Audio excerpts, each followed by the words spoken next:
All right, you are on your life with Sa Majesty. We have come again to help you in this exam you'll be writing tomorrow. These are questions that you will not joke with. Don't joke with these questions. We'll be handling this set of questions. The rule is that you are going to answer 4 questions in all. Question 1 in section A, and you will answer 3 other questions from section B. All right, so these are the questions that will be guiding us. Please, these classes, these particular questions are designed exactly to help you. This live stream will be detailed, and then as usual we'll display the questions again. I'll display all of the questions before we now start answering them gradually. Endeavor to do well with the theory questions because the mark for theory is the highest, 100 marks. So you listen well, ask your questions where necessary. This is the final revision class. Let's do revision together. Let's collectively do this revision together. Definitely you will smile if you join me and do this revision. All right, so our live revision class has begun. I will display the questions and then we'll start solving them. Bring your questions along. Your follow-up questions is what matters a lot. This is a question here saying, what is the shape of s orbital? Then the shape of p orbital.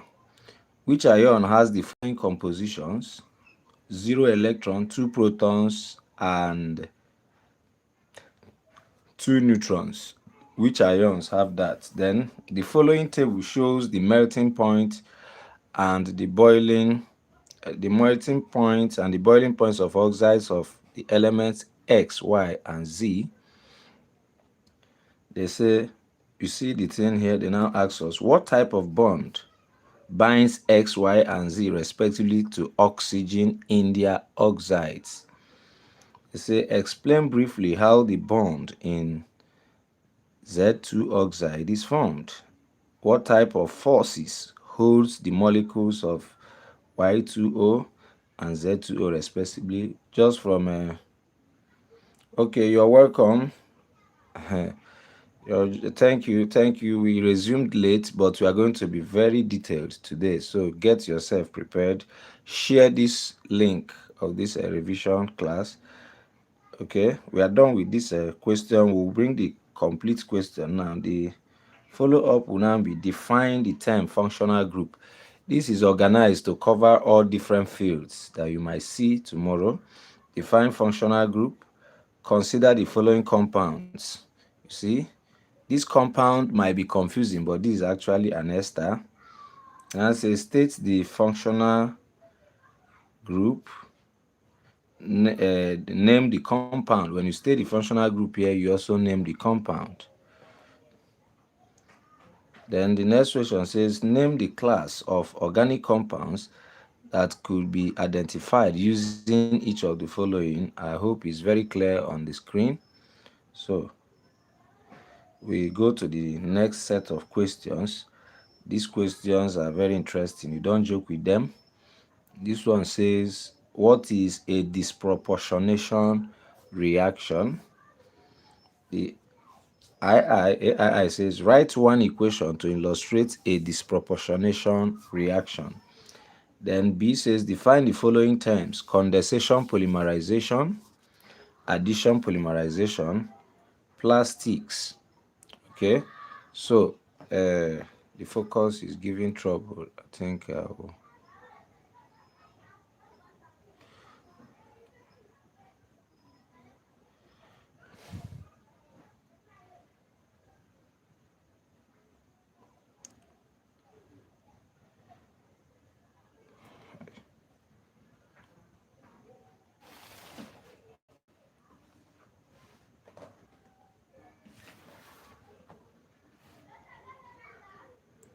Okay, we are back.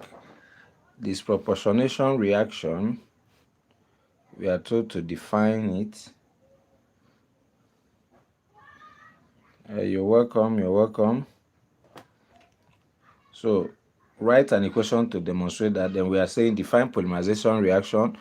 You should also learn more about polymers. That starch is a polymer. You learn well about starch.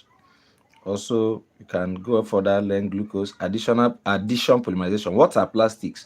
You also learn characteristics of plastics. Give one difference between the following: thermoplastics and thermosets. You should be able to know the examples. Then, alkanals and alkanones. That's okay. They say give one difference between the following: thermoplastic and thermosets, alkanals and alkanones. Then this should be in a tabular form.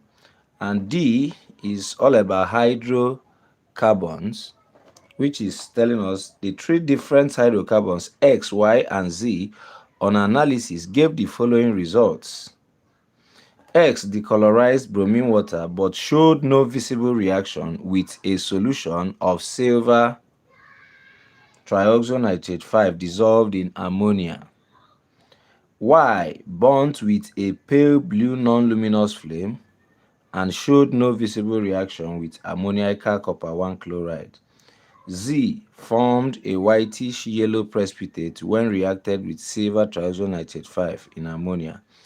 Identify which of the hydrocarbons is or are saturated, unsaturated, the one that is alkene, likely, and the one that is alkyne. Arrange the three hydrocarbons in increasing order of their reactivity. Okay. Then, this other question, I will display these questions and we go and focus on their answers. For those that are live, I have to share this live stream link to enable others join.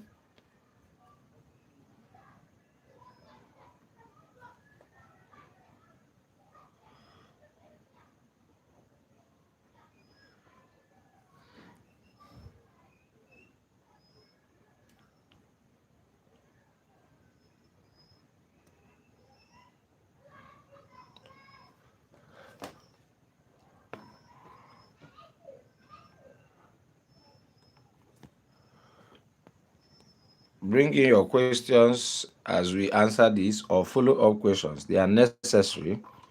This is purely a very helpful revision class.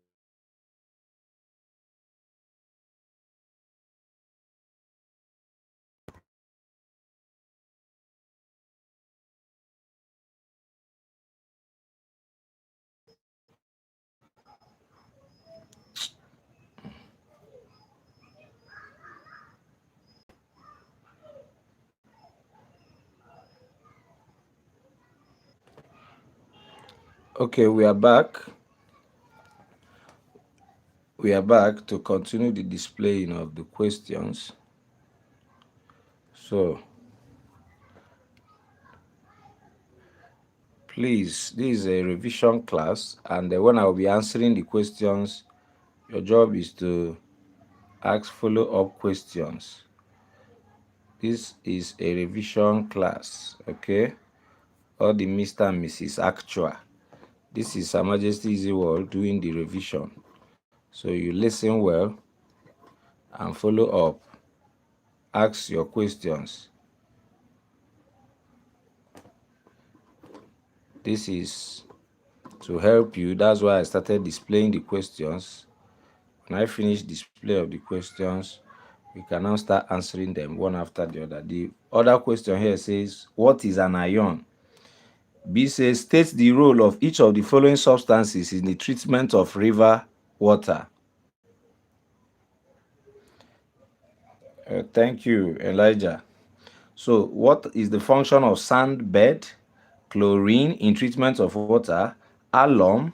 Then we go to question C, which says, the collision theory suggests that for two particles to react, they collide. What factors, whether or not the collision would lead to What factors, okay, what two factors determines whether or not the collision will lead to formation of products? Calm down, there are questions on chemical equilibrium here. You will see it. Explain why palm wine tastes sour after some days. That's question D. Question C says list two chemical properties of acids. So this class is well organized to cover most of the topics. So we go to the next question after displaying the for somebody asking for equilibrium. You see this one here. This question 4C is telling us to state Le Chatelet's principle. State Le Chatelet's principle. The CII says consider the following reactions: 2SO2 plus O2 forward backward reaction to give 2SO3. Of course, it doesn't disappoint, my dear. Thank you, Educator Josh. It will not disappoint those that are listening, okay? Consider the following reactions: 2SO2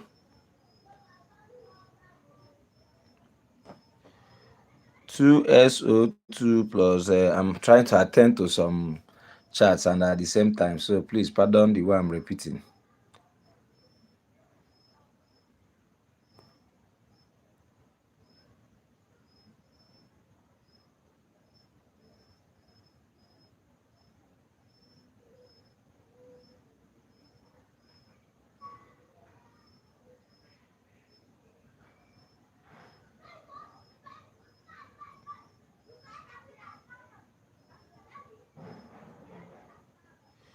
Okay. Say consider the reaction. That's contact process. That's the question. That's sulfur 4 oxide. Thank you. We thank God for that. That's sulfur 4 oxide reacted with oxygen to become sulfur 6 oxide. The heat change is less than 0. When it is less than 0, it automatically means that it is what?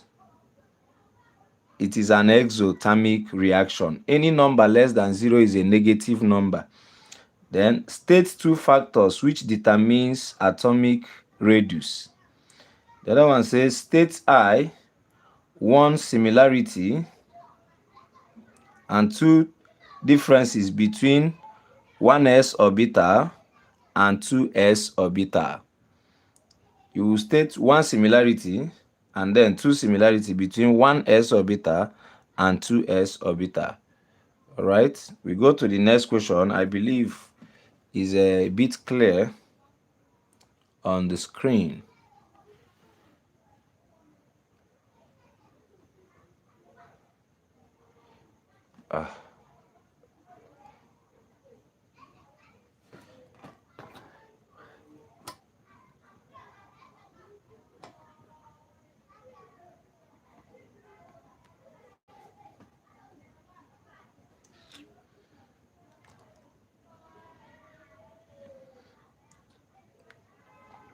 Okay, the next question we have this, which is, I'll read it loud so that you can hear, even if it's not visible. We say, as AI says, the relative rates of diffusion of two gases is 1:4. If the lighter gas is hydrogen, calculate the relative molecular mass of the other gas. They gave us that hydrogen is 2.0. II says state why the relative atomic mass of some elements is not a whole number. Then the next question says state the reagents and the conditions necessary for the following conversions: converting CH2, that's ethene, to ethanol. II, converting ethanol to ethene, that's the reverse of the first one. The III says conversion of ethanol to ethanoic acid. What are the conditions and the reagents necessary for such conversion to take place? Now, we come here, the continuation. Here says the following reactions occurs when a piece of iron is exposed to moist water. You're welcome. It should be good night, not good day. That's Emmanuel Peter. You're welcome. The following reactions occurs when a piece of iron is exposed to moist air for some days. They showed us this reaction. This is rusting, okay? State two methods by which this reaction could be prevented. Consider the following elements. Now say state giving reasons which element has the smallest second ionization energy. State giving reason one pair of elements which can form an ionic bond among all these elements listed. Then a mole of an ideal gas occupies 22.4 dm cube at 273 Kelvin and a pressure of 1.0132 times 10 to the power 5 Newton per meter square.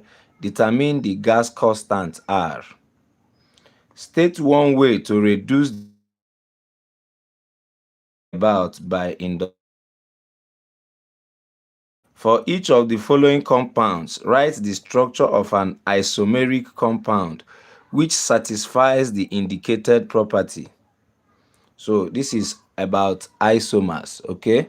When you look at these of questions, it is very much complete, that it covers most of the sections in chemistry that you will needed to know.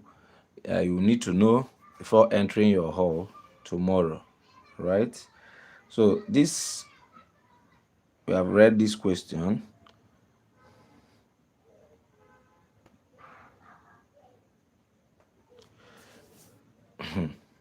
We are looking at the questions, revision questions. And you are asking me for correct answers. I've not started answering them. Those are purely revision. If you follow up, you will enjoy tomorrow very well. So the other extra questions that we should do after we are done with this, I want to show us now. Some of these questions we have seen them, but some we haven't seen. So this one is telling us to name three gases. Name three gases that should be prepared in the fume chamber. Give a reason for your answer in 5AI. State one use of fused calcium chloride. Describe briefly the laboratory preparation of dry ammonia gas. Explain briefly why ammonia cannot be dried with concentrated tetraoxosulfate 6 acid. Why can't we dry ammonia using concentrated tetraoxosulfate 6 what? Acid. Let's do revisions together. This channel don't do my practice, so stop asking is this the actual question. So we move on to the next question before we are distracted with is this the actual question.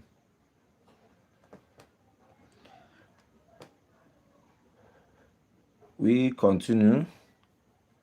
I've lost count.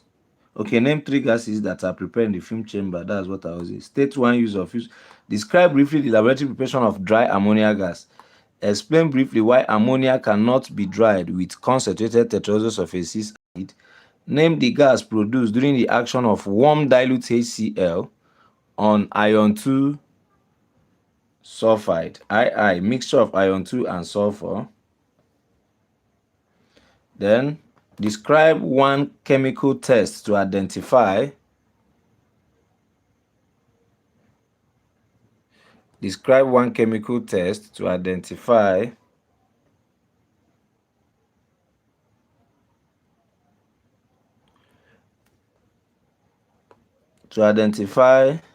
gas produced in 5CI above.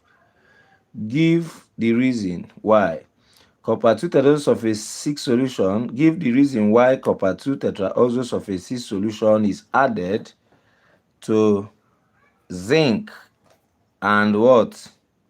HCl during the preparation of hydrogen gas. Why copper 2 solution, tetraoxosulfate 6 solution is added to zinc and HCl during the preparation of hydrogen gas. Then chlorine gas, why chlorine gas is used for water treatment. That's a simple thing because it's germicidal. It is very effective against germs. Okay. Then the next question says, on analysis, 1.0 gram sample of hydrocarbons was found to contain 0.923 gram of carbon. If the vapor density of the hydrocarbon is 39, determine its molecular formula. II says, name the compound you calculated the molecular formula. It's just revision. So the next question says, describe briefly how the iodoform test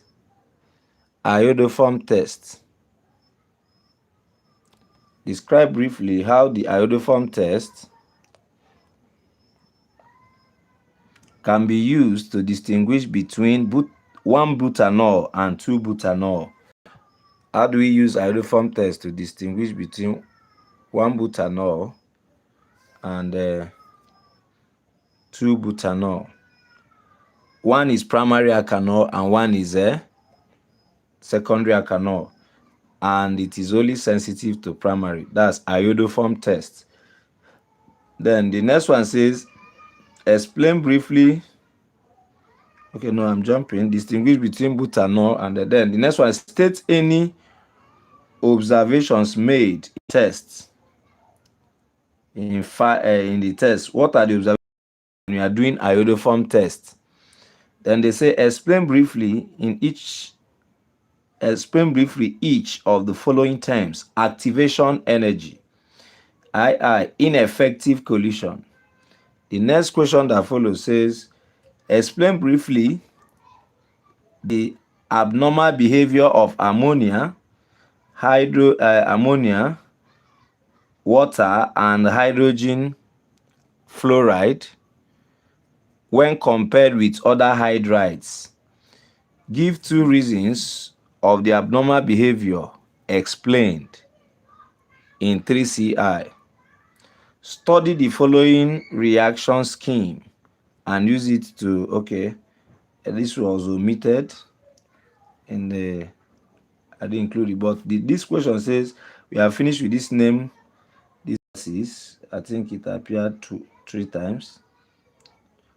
Then this one is a question that was cut off, contains chlorine and even organic chemistry. It says, consider the following reactions. This is chlorine being bubbled into sodium hydroxide to produce sodium chloride and sodium oxochlorate 1. State the oxidation number of chlorine. I'm taking time to display the questions, okay? Then after, we will now answer the what? Answers. So send in your questions, your comments will be right there. Okay, they say state the oxidation number of chlorine I before the reaction, II after the reaction. Then question, that's the CI, says a ring is to be gold plated. This is electrolysis. Is to be gold plated by electrolysis using gold 3 trioxonitrate 5 solution. Write the reaction at the cathode. II says calculate the time required to deposit 0.50 gram gold on the ring when a current of 0.8 amperes is passed through the electrolyte. They gave us that gold is 197, 1 Faraday is 96,500. Consider an ion with the symbol X2 plus formed from its elemental state. The question says, there are a lot of you just joined, okay? After displaying the question, we'll go back and start. Which group does X belong to in the periodic table? Then I say, what is the formula of the compound formed from X2 plus and a nitride ion? Then if If X is in period 2, identify X. We have done this name. So we are about to finish displaying the questions. Over here,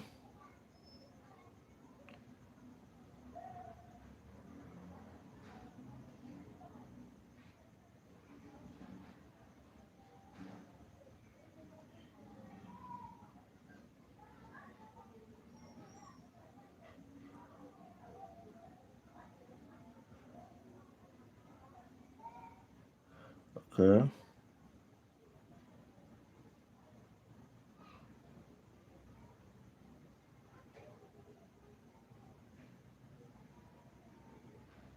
we have seen these questions.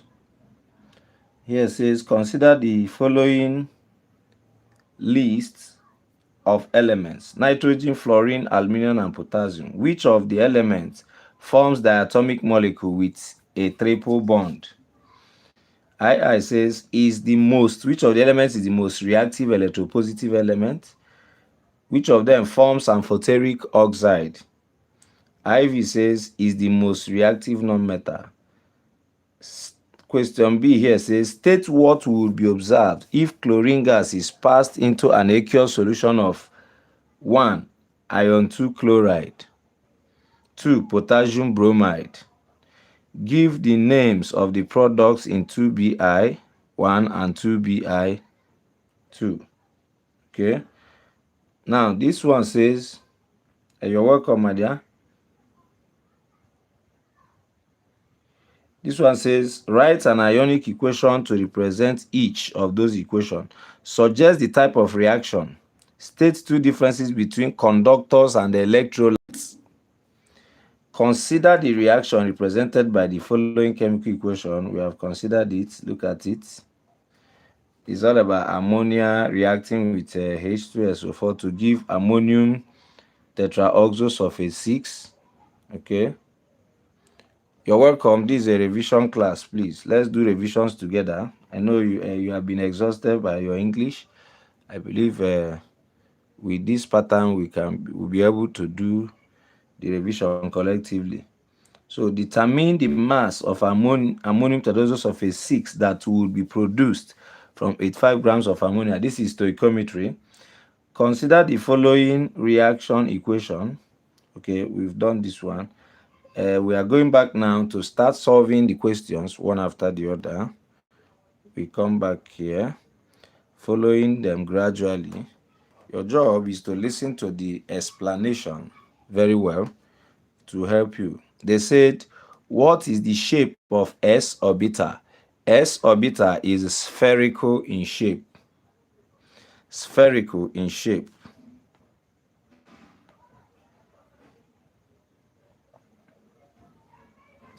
So the shape of S orbital is spherical. So for you to remember, S to S, S for S, and spherical is like this. Remember your ball, the football you play is a sphere anyway. The earth is spherical, all right? Then they say, what's the shape of P orbital? P orbital is dumbbell, which is more of this. So P orbital has a dumbbell shape, while S is a spherical.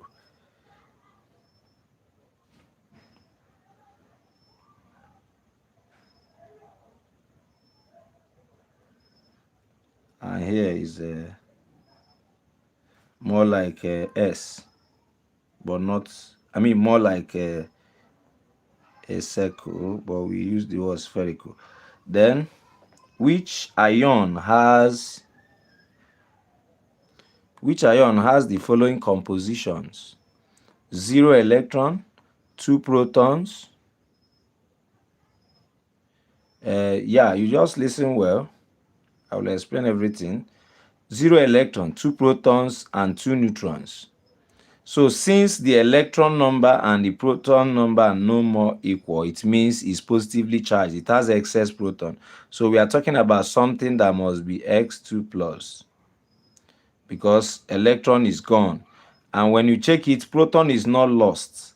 So, and when proton is not lost, it means that 2 is here. And mass number is number of proton and neutrons, so you have 4. So which element matches this? This is purely helium. Helium nucleus. So what we just write here is what? Helium nucleus. Even though helium, or somehow they said which ion, okay, or you say helium ion, though helium doesn't react, but you have to answer to rhyme with the wordings of the question. Then this one says the following table shows the melting and the boiling point. The melting and the boiling point, all right, shows the melting point and the boiling point of oxides of the elements X, Y, and Z. These are the oxides. This is the melting point. This is the boiling point. Remember, it's in Kelvin. No, don't say alpha particle because the question said ion. They were specific, ion. You say helium ion or helium nucleus. Okay? Helium ion, though it doesn't react, because I wanted to say alpha particle, but the question was clear. They say which ion, okay? Now, looking at this, you're welcome, you're welcome.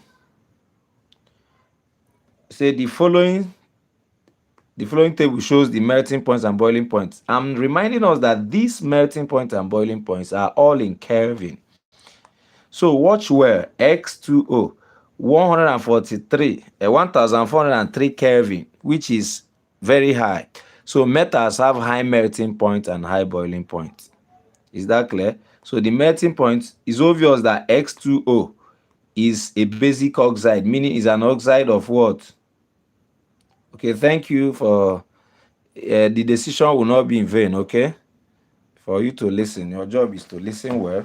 Let's do this revision together. You won't feel the burden. Okay?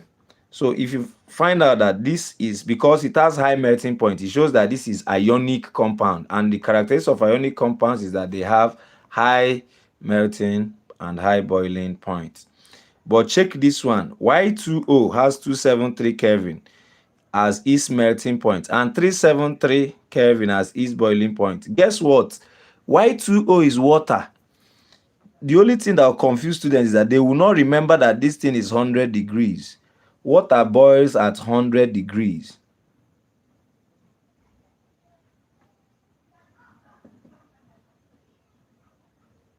So water, this is 100 degrees. Immediately they wrote 100 degrees here. It's automatically telling us that H2O, the Y2O is water. And we know what we can say about water. But the only thing that will happen here is that will you be careful enough to observe that this is 373, which if you convert to degrees, remember to convert Kelvin to degrees, you have to minus what? Subtract 273 from it. So 373 minus 273 is automatically 100 degrees. So this one shows is water. Then Z2 oxide 49. This is extremely low, 49 Kelvin. Why this is so? It's obvious that this Z2O is a covalent compound, meaning is an oxide of a non-metal. It is actually an acidic oxide, while this one is an oxide of metal, actually a basic oxide because it is ionic. While this is water, which is also covalent. So we move on. They say, what type of bond binds? Let's be careful here. They say, what type of bond does what? Binds X, Y, and Z respectively to oxygen in their oxides. So what type of bond binds X2O? This is ionic. Why is it ionic? Because it has high melting point. So it's ionic bond. Then the bond that binds hydrogen and oxygen in water is nothing but covalent bond. So what bond here? So Y2O and Z2O are all covalent. So this first one is simply ionic, or if you don't call it ionic bond, you call it what? Electrovalent. While this second one is nothing but what? Covalent. Covalent. I used remember the characteristics of covalent compounds is that they have low melting point and low boiling point. Then on the contrary, characteristics of electrovalent is that they have high melting point and high boiling point. So explain briefly how you're welcome. Thank you for that. Overcomer Ministry. They say explain briefly how the bond in Z2O is formed. How is the bond in Z2O formed? It is obvious that Z2O is covalent. The bond in Z2O is formed by sharing contributed pairs of electrons. Simple. By sharing contributed pairs of electrons between the outermost shell of Z and O. How is this bond formed? In Z2, the bond is formed by what? Sharing. The bond is formed by sharing of a contributed what? Pairs of a electron in their outermost shell. That's in the outermost shell of the two atoms. That's covalent combination.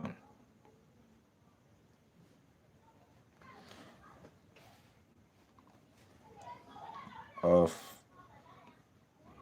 Z and oxygen. All right. It's possible now. Let's just listen. It's not going to be in vain. Ask your follow-up question. You'll see most of these questions tomorrow. No, chemistry is chemistry. So let's move to the next question. The next question says, I believe is very obvious here. The next question here is saying, define the term functional group. Define the term functional group. A functional group is a bond,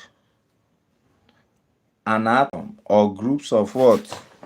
Or group of atoms that determines the chemical properties of members of a homologous series. So a functional group is what? This is an atom, group of atoms, or bond, or a bond that is common to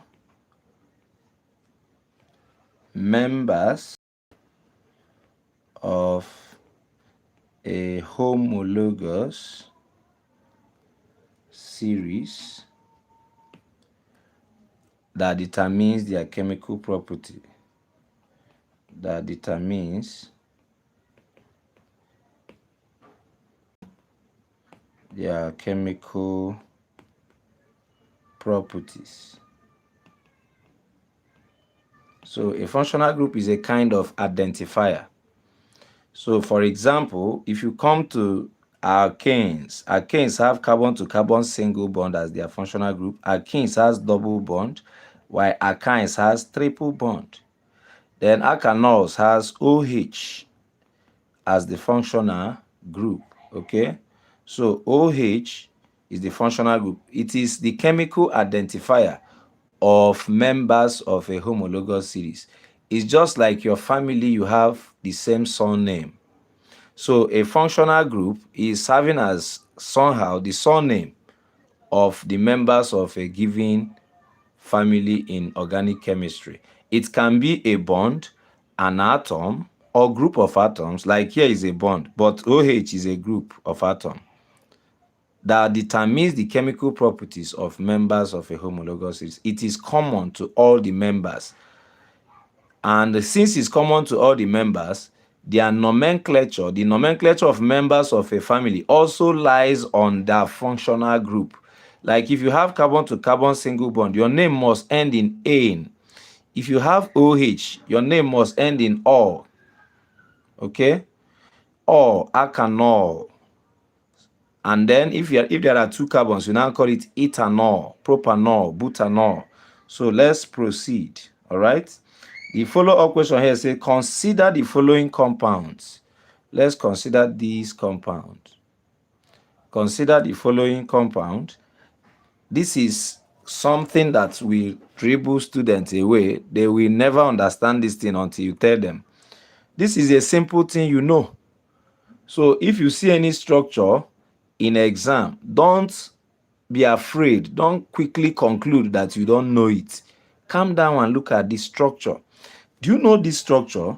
This structure is simply, this H3C is the same thing as CH3. And watch it. C, this is the C now. This C, then OO. Then I'll come here and write what? C. How many C's are here? 1, 2. Then how many H? 1, 2, 3, 4, 5. It becomes C2H what? 5. You now know in this form, student will easily identify what it is. So this particular compound is not what? This is an ester. An ester. So they now say, what is the functional group? Simple. What is the functional group here? The functional group in the compound above is nothing but what? C double bond O R. This is the functional group, and that makes it perfect what? Ester. If I remove the R and replace it with H, it becomes an acid. This is now alkanoic acid. But if the H is gone to be replaced by an R, it becomes an ester. They now say, name the compound. How do we name esters? This compound is an ester, and esters are named quite different from what we know. Like calling 2-methyl propane butane is not the way esters are named. Esters have their own unique way. So the method of naming esters is based on what we call alkyl alkanoate system. So esters are named based on alkyl alkanoate system. All right. For those that are live, share this video with your friends. Okay. Share the video link, the live stream. Bring your follow-up question in case if you are confused. All right. If there is any confusion, you bring the questions, I will answer them. Name this compound above. This compound is an ester, and esters are named using alkyl alkanoate. Alkyl alkanoate system. That is the method of naming ester, which means there are two R's here. C, this is C2H5. Your job is just mind this OOCOOH. This is an R. This is an R. You have to name this R, this last R first, but take it to a K, which means if you see two carbons after the OO, you call it et. 2 is et. But because it's an alkyl, we now call it what? Ethyl. How did I get the ethyl? Because this is 2.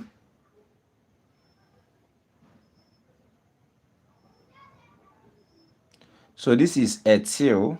Then before the COO, there is one C only. HC3. Remember, H doesn't matter. It's carbon that matters. This is one carbon plus this one, which is 2 also.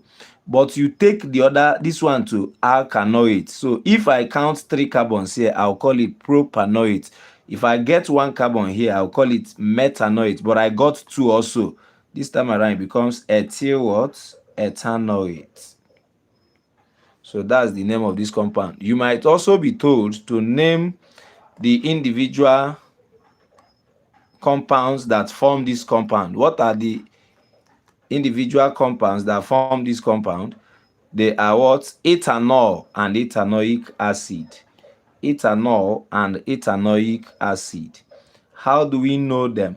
Simply remove whatever that is here and replace it with H. If I remove whatever that is here and replace with H, it becomes what? CH3 COOH, and this is ethanoic acid. I've gotten the acid. Then if I want to know the alkanol that formed it. If I want to know the alkanol that formed it, I'll just do what now? I'll write this and put what? And put a OH. What is here? What is here is C2H what? You are going to complete it C2H5OH. C2 in the sense that this is 1 and 2 carbon. This is what we call ethanol. So let me check if you understand what I'm saying. If I have such compound like this, maybe I have C2H5, COO, C4H9. My dear, what's the name of this? This one is called butyl. But because you saw 4 carbons here. Butyl, this is 2. But you add this 2 to this 1 carbon again. So 2 plus this one here is 3. So this is butyl propanoate. Okay? So if you are told to name the individual compound, remember this compound is formed by a process known as esterification. Esterification is the reaction between alkanols and alkanoic acid to form esters and water only. All right? So if you look at this carefully, what is the acid that formed this? I say simply remove this one and put OH. It becomes C2H5COOH. Then what is the alkanol that formed it? You write this C2H5 and put OH. So this is formed by butanoic acid and ethanol. Forms butyl propanoate. We keep moving. Please ask your questions where necessary. We now say they now told us to do what? They said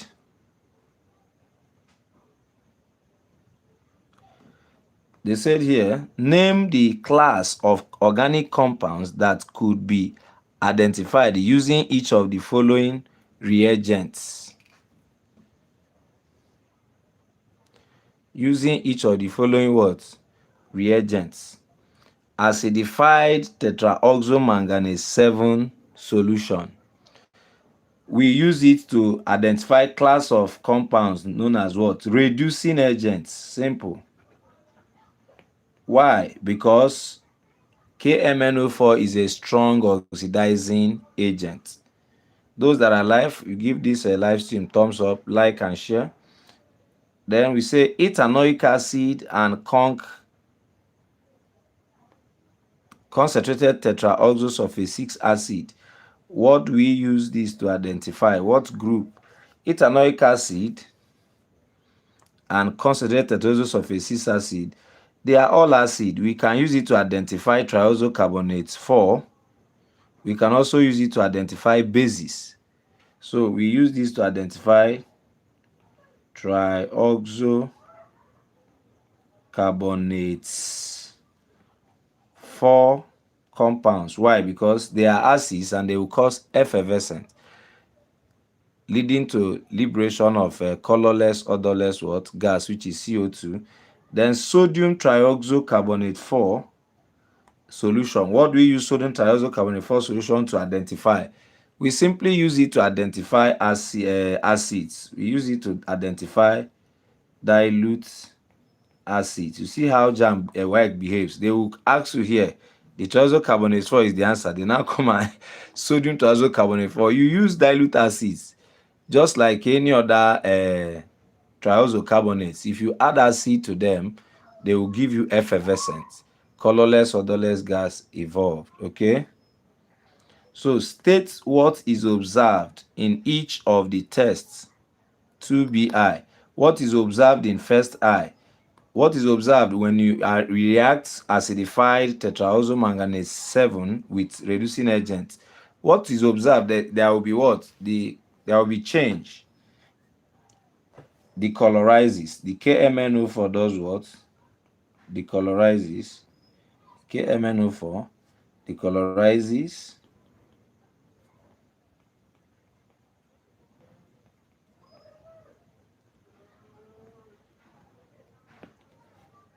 from purple to colorless or very pale pink. From purple to colorless or very pale pink.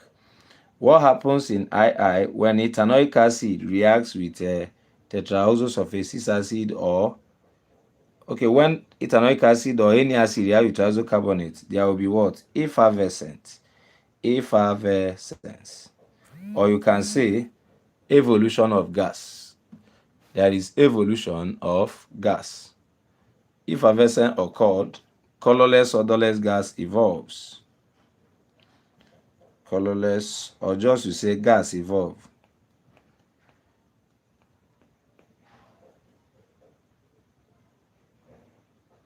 These are revision questions. So let's do the revision together.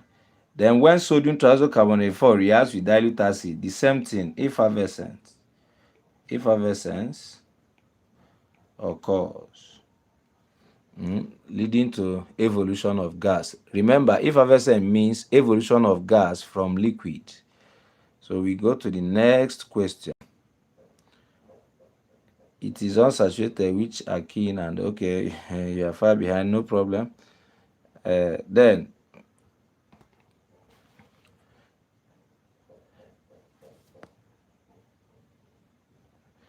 we see this set of questions. Remember, you are still on with Her Majesty Easy Word Science channel. We are giving you this comprehensive revision class to help you write the exams by yourself tomorrow. Remember to subscribe and share this. If you have not subscribed to this channel, please do so and share this live revision class. Is in progress. We display the questions. We might display them, and these are the ones we have answered so far. Then this is the one we just finished. We're going to handle those questions, many of them, so that your tomorrow will be very, very nice. This is the next one we'll focus, saying what is the disproportionation reaction. That's not a common question, of course. It is not a common question. So it is actually arranged to teach you some hidden facts. But before then, we'll take a break and we'll be back. Thank you for tuning in. Prepare your other questions if you have any, and bring in the live chat.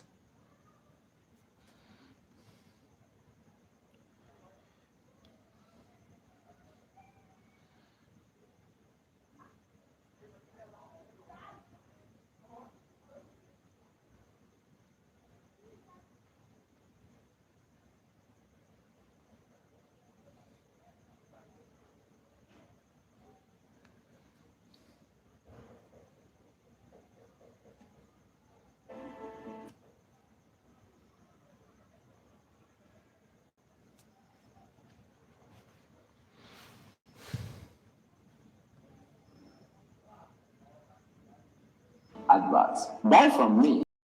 Laboratory, standard laboratory. I give you trusted reagents because scientists equally medical equipment. Thank you. Your patronage is needed. Looking for experts in building and equipping standard science laboratories? Need reliable surgical or hospital equipment?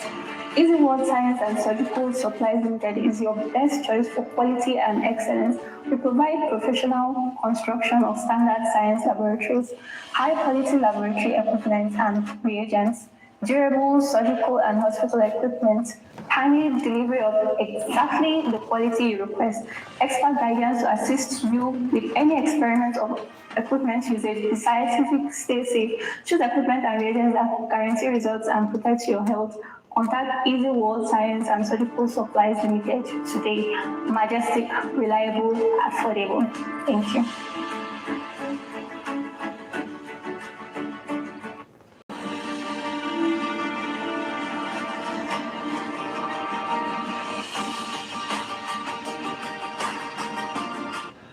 Place your order today, get it right there. Yeah.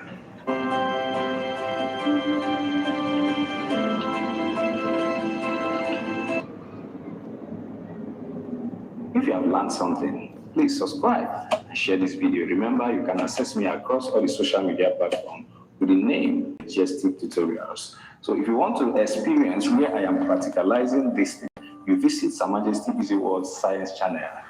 I have up to 400 videos which are experiments on science. But here, I will take you across the major art and science subjects using experts in each field.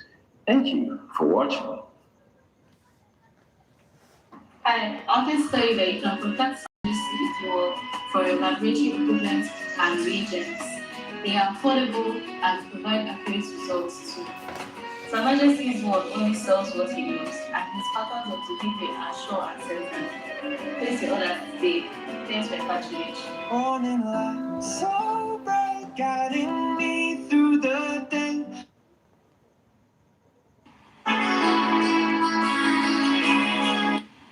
Sir Majesty Easy World Science is here again with an amazing package to help your students overcome math struggles. Yes, we're turning mathematics into fun with these realistic models packed inside this extraordinary math teaching kit. Designed not just for students, but specially tailored for schools, this kit is your one-stop solution to make classroom teaching practical, engaging, and unforgettable. And guess what? The price is unbelievably affordable compared to the value and quality of what you're getting. Are you looking for an all-in-one instructional material for teaching mathematics in nursery, primary, or secondary school? More. Sir Majesty Easy World Science.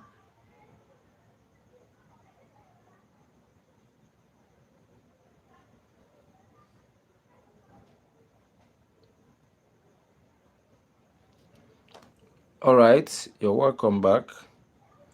We are here to continue.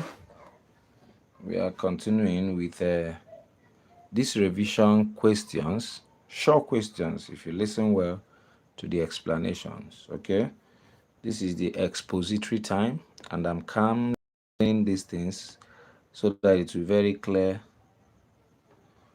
One that is finding chemistry difficult. All right, the question here says, what is a disproportionation reaction? What is a disproportionation reaction? All right. So a disproportionation reaction is a type of redox reaction where one particular species is both oxidized and at the same time reduced. Remember, this is unusual. In any redox reaction, a given species will be reduced and the other will be oxidized.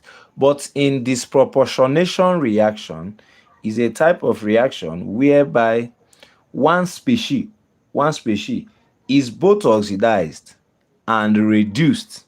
So it's a type of redox reaction where one particular species is both oxidized and reduced at the same time. Collectively, one particular species is reduced. So your definition will simply be, this is a type of what? Type of redox reaction. Is a redox reaction where one particular species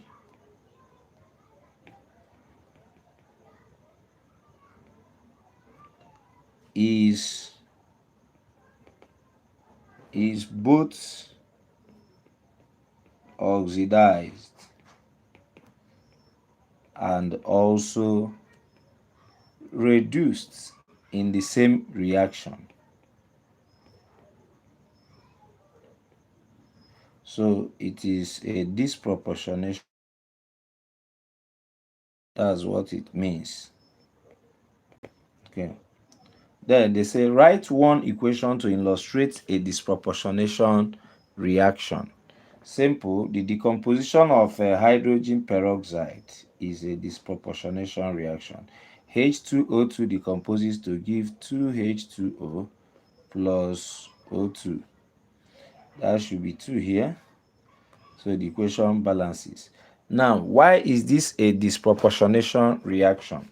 Because, watch this, the oxidation number of oxygen in peroxides is -1. Know it today. The oxidation number of oxygen in all peroxides is -1.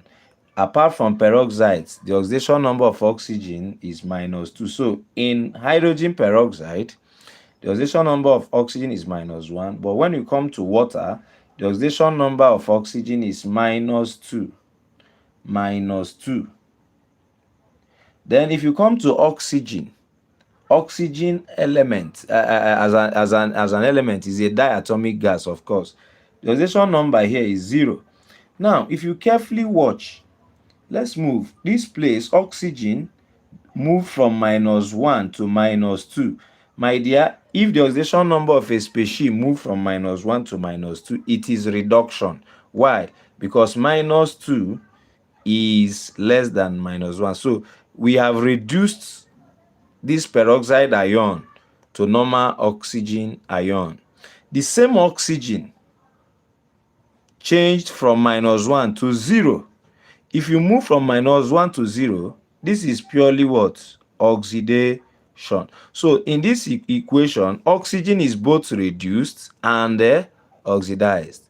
Therefore, it is a perfect example of disproportionation reaction. Okay, so the hydrogen peroxide getting to water is reduction. Reason, the oxidation number of oxygen changed from -1 to -2. Again, there was removal of oxygen, H2O2, but here it remains only H2O. So this is purely what? Reduction. But when you move from H2O2 to O2, it is purely oxidation because you are moving from -1 to 0. Now, this other question says, define the following terms: condensation, polymerization.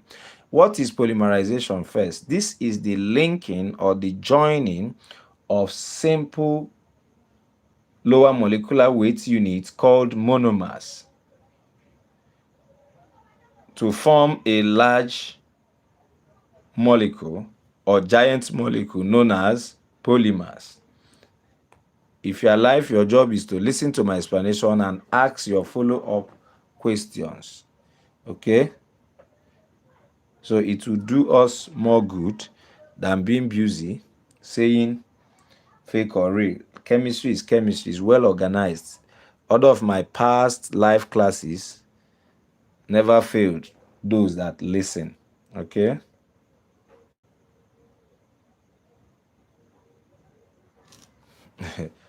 No, you can say anybody that wants, you need the answer badly, so you better listen. This exam you want to write tomorrow is just like playing football. You can't just come in and go and score. You have to play before you score. So calm down. When we teach you, you get the thing that will help you tomorrow if you calm down. But if you cannot calm down, that you are looking for the magic or answers, I have them, but this is the way I give my own answers, by teaching you. Okay, but for me to go and display maybe the real question, that's not going to be possible. Okay, sorry to disappoint you. Now, define the following term. What is polymerization? I've defined it, that it is the joining or the linking of large molecule of lower molecular weights smaller molecule known as monomers to form macromolecules or giant molecules known as polymers. The word ma means unit. So when I say monomer, mono is one. Literally, I mean one unit. So when I say polymer, literally, I mean many units. Okay? Just like you are building a house, your block is the monomer, while the house itself becomes your polymer because the block is what you join together, or the bricks you are joining together to get you the wall becomes the repeating unit. So if you are building a house, you are indirectly practicalizing polymerization, but in chemistry, it's all about compounds linking together. Remember, polymerization is different from catenation because catenation is the linking of polymerization is the linking, the joining of small compounds, is not elements, to form giant molecules. Okay, so they say polymerization is of two types, which are what? Condensation polymerization and addition polymerization. Condensation polymerization is a type of polymerization where two or more monomers link together to form a giant molecule with the elimination of small molecules such as water. the joining of two or more monomers to form polymers with the elimination of small molecules such as water. So in condensation polymerization, molecules join such that the total mass of the molecules joining will not be equal to the total mass of the polymer. The polymer in condensation polymerization, the mass of the polymer in condensation polymerization is less than the total mass of all the monomers. Reason is because there is removal of small molecules such as water. So I got to write it down in case you did not get it. So addition of condensation polymerization is the joining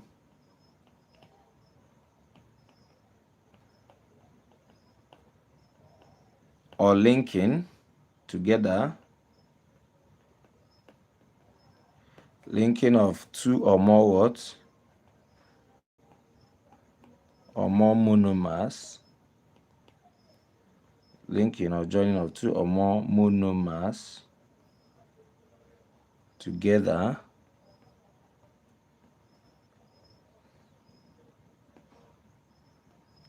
to form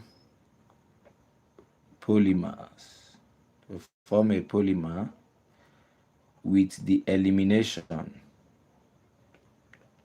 If you don't want to use elimination, you can say with the elimination of small molecule. With the elimination of small molecule such as water, ammonia, small molecule such as water or ammonia,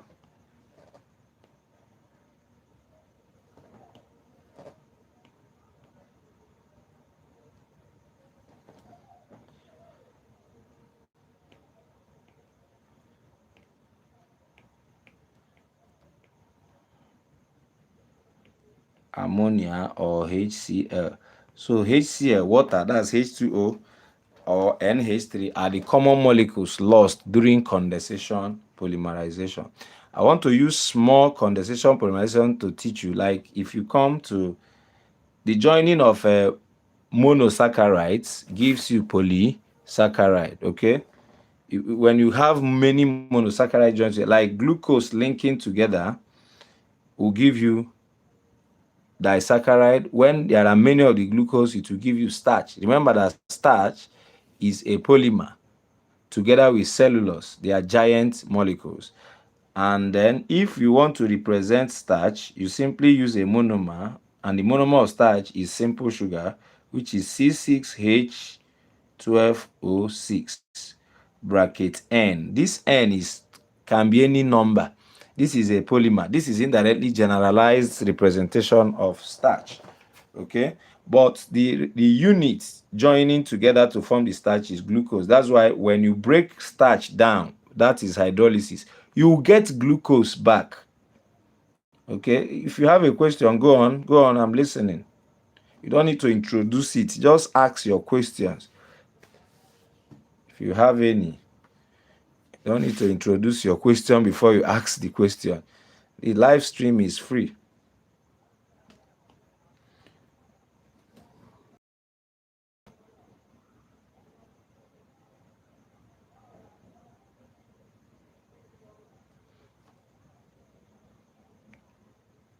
Modi, you said you have a question. Go ahead and ask your question. But if you don't have any, we move on. I want to demonstrate condensation polymerization. Two molecules of glucose, C6H12O6, joining together.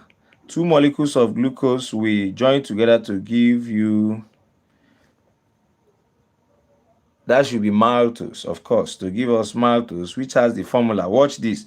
If you use addition, what we're supposed to get is 6 plus 6 is what? 12. 12 plus 12 is 24, but we will not get 24 hydrogen. Rather, we will get total of 22. I'll tell you why. 6 plus 6 is still 12. Rather, we will get, oh what? is 12, we'll get O11. Why? This is our maltose. Why? This is 2 molecules of glucose. I'm demonstrating condensation reaction. That's condensation polymerization or condensation reaction. So 2 monosaccharides condenses to form disaccharide. Do you know what happens here? Water molecule is lost. So if you remove water, that's why instead of having C12H24O12, we will have C12H22 because I removed 2 hydrogens. So 24 minus 2 is 22, while 12 minus 1 hydrogen here is. So this is the formula for disaccharide. So this is a good example of what? Condensation, polymerization. And then condensation polymerization leads to the formation of what we call copolymers. Copolymers. So copolymers are actually polymers that are made up of 2 different monomers.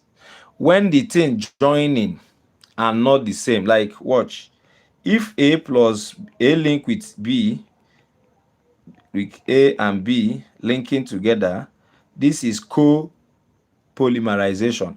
But when it is A, like ethene connecting to ethene to form polyethene is homopolymer. When it is, this A means monomer. When the monomer is of the same type, we call it homopolymer. Homo means the same. But when the monomers are different, we call it copolymers. And condensation polymerization produces copolymers. So good examples of copolymers are terylene, nylon 66. So that's the condensation polymer. Then addition polymers. What is addition polymerization? Is a type of polymerization. You just define exactly what you said in condensation, but the difference is that you will not put with the elimination. No, you rather say without the elimination.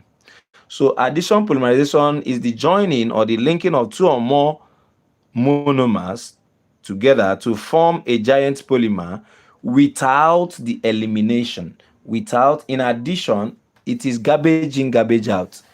The same thing that you added is the same thing you will get. Nothing is lost in form of water, ammonia, or HCl. The exact thing. If you join 3 units, you get exactly 3 units.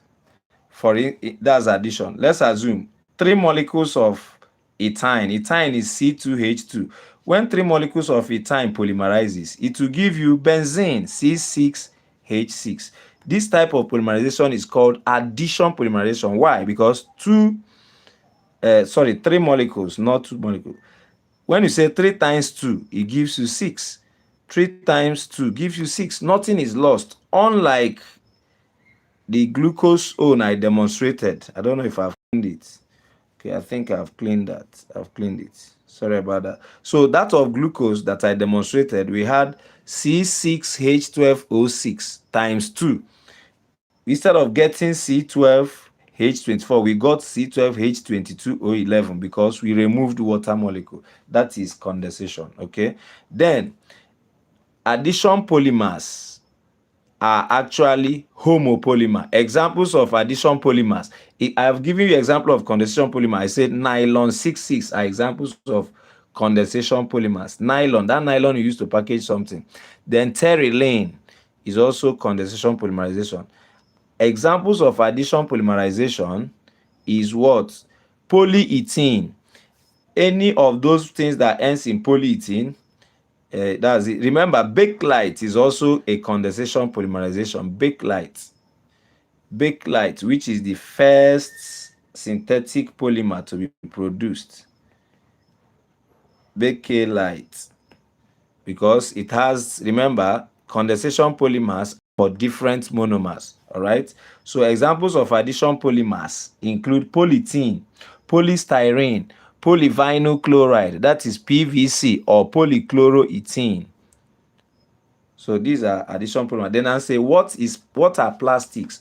Plastics are artificial or synthetic. There are synthetic or semi-synthetic polymers that can be softened by heat and remolded if possible. But what matters is that they are synthetic or semi-synthetic what?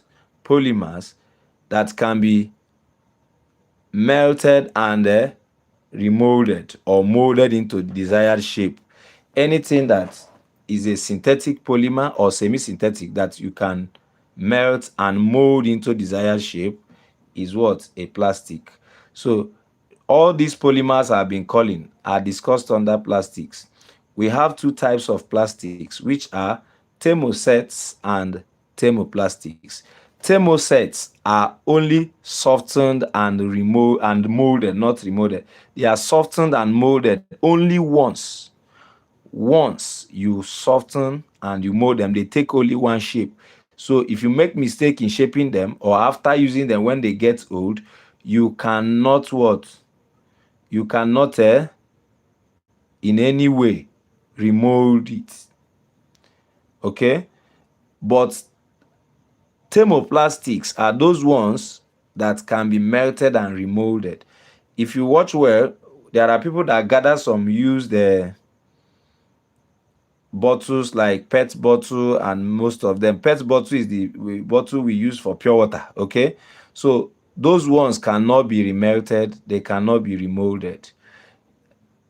There are some those ones can be remolded. Sorry, there are ones they collect very well. So just know we have two types of plastic, and remember, plastics are not what? Very reactive. They are stable. Plastics are durable. They might ask you characteristics of plastics.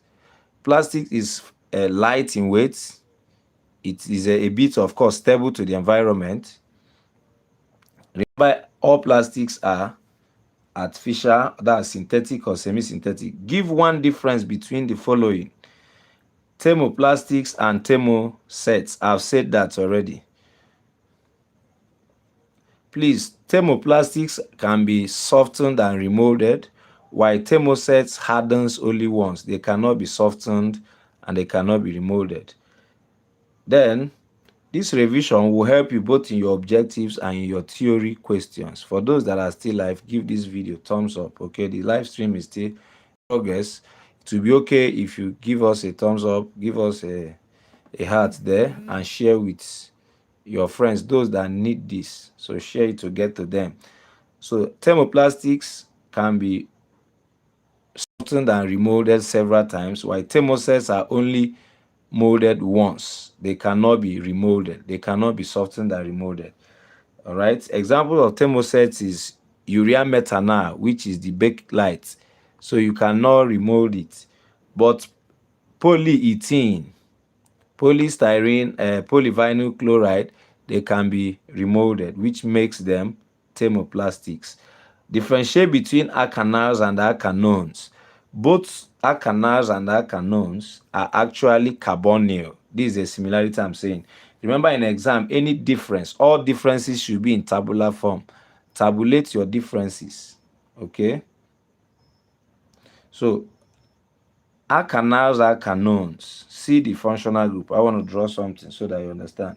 If I have something like this, and double bond is here, I put my H here, put my H here. If you look at this, what happens? This is propan-2-one, known as acetone. Propan-2-one. Then another way is I'll bring the double bond at the end. I mean this carbonyl group at the end of the chain, no more in the middle, which means I'll put it here. And when I put it here, H will come in. Here will be H3. This is now propanal. Propanal. So this one is an alkanal, while this is an alkanone. Guess what? These two are isomers. They are isomers. So alkanals, alkanones are actually isomers, provided I have equal number of carbon. Okay. So if you have 1, 2, 3, that means C3H what? H1, 2, 3, 4, 5, 6. C3H6O. The same thing here. See how many? 1, 2, 3. How many H? 1, 2, 3, 4, 5, 6. C3H6O. So propan 2-one and propanal are isomers. Hexan 3-one and hexanal, they are all isomers. All right. Now, what's the difference? Watch it. The difference lies on the carbon bearing the double bond. Be careful here and be careful here. If you see these two, you find out that there is no extra hydrogen attached to the carbonyl carbon. So that's what you will say in your tabular form. You say under alkanones, you say no hydrogen is attached to the carbonyl carbon. Under alkanals, hydrogen is attached to the carbonyl carbon. Another difference is you simply say alkanals are good reducing agents. Alkanals are good what? Reducing agents. While alkanones are not reducing agents. Glucose have this functional group. Glucose have this functional group. So glucose belongs here, all right? So that's why glucose is a reducing sugar. Remember when they teach you in biology, test for reducing sugar. That's test for glucose because glucose is an aldose sugar. Another name for alkanals is what? Aldehydes. While another name for alkanones is ketones. What is common among them? They are all carbonyl. They all have C double bond O. So if they tell you, give examples of carbonyl compound, you'll be able to say alkanals and alkanones. Thank you for tuning in. The next question says, 3 different hydrocarbons, X, Y, and Z, on analysis gave the following results. X decolorized bromine water, but showed no visible reaction with a solution of silver triazole-nitrate dissolved in ammonia. Y burnt with a pale blue non-luminous flame and showed no visible reaction with ammoniacal copper-1 chloride. Z formed a whitish yellow precipitate when reacted with silver triazole-nitrate in ammonia. Identify which of the hydrocarbons is or are saturated hydrocarbon. Which one? This is actually discussing these hydrocarbons. Alkanes, alkenes, alkynes. Okay, so they say saturated. Look at that statement. X decolorized bromine water. Anything that decolorizes bromine water is unsaturated. So bromine water is used to test for unsaturation. But Y burnt with pale blue non-luminous, showing saturation, high degree of saturation. That's how we know them. They don't burn with smoky flame. So the one, and it showed no visible reaction with ammoniacal copper-1 chloride, which is the test for terminal alkynes. For those that are live, give this live stream thumbs up. Please like and share. Thank you for visiting. If you have learned anything, you make sure you subscribe and share. So identify which of the hydrocarbon is what? Saturated. Simple. Y is saturated. The unsaturated are 2, X and Z. X and Z are unsaturated. Then I didn't write it in the correct place. So X and Z are unsaturated, right? Then alkene. Which one is an alkene? Probably X is an alkene because the colorizing bromine water shows is unsaturated, but showing no visible reaction. Silver triazole-nitrate dissolved in ammonia is used to test for terminal alkynes. It is sensitive to triple bond. So since the Z did not show any visible reaction, it automatically means that what? It automatically implies that it is an alkene. So correct thing here will be X. Which one is an alkyne? Z is an alkyne because he found white. It shows a positive result. So we either use copper-1, ammoniacal copper-1 chloride to test for terminal alkynes, or silver triazole-nitrate in ammonia. Arrange the 3 hydrocarbons in increasing order of their reactivity. Please, alkynes are far more reactive than alkene, then alkene more reactive than alkane. Alkane should be the least reactive in the sense that They don't have numerous available, what do you call it, electrons to accept more bonds. But if you look at alkenes and alkynes, they still have pi orbitals, which enables them to undergo addition reaction faster. It is easier to go into something. Listen, addition reaction is faster than substitution. Telling somebody to go out for you to come in is difficult than you just joining when there is still space. So we are going to arrange it starting from, they say arrange in increasing order. So we start from y less, not greater, please, y less reactive than x, x less reactive than z. That's the simple thing you have to do. We now go to the next question. So we are very much determined to give you this. This question says, what is an ion? Simple. An ion is any species or an atom with an atom that have lost or gained an electron or electrons, therefore becomes electrically charged. So an ion is an atom with an electric charge. An ion is simply an atom with an electric charge, which means an atom that has gained or lost electron and becomes what? Electrically charged. But a neutral atom don't have any charge because it has equal number of electrons and protons. So that's what an ion is. So they say state the role of each of the following substances in the treatment of water for town supply. Sand bed is for filtration, to remove suspended particles through filtration. So sand bed, washed sand bed is for filtration. Then what do we use chlorine to do in water treatment? For disinfection or to kill germs. I'm now using audio to explain, and we go to the next question. Then alum is to coagulate or to flocculate. Flocculation or coagulation. So alums are used for what? Flocculation or coagulation. I'm going to the next question. Just say to coagulate, coagulation or flocculation, to make the suspended dirty particles clump together and fall so that it can be easily decanted or sieved out.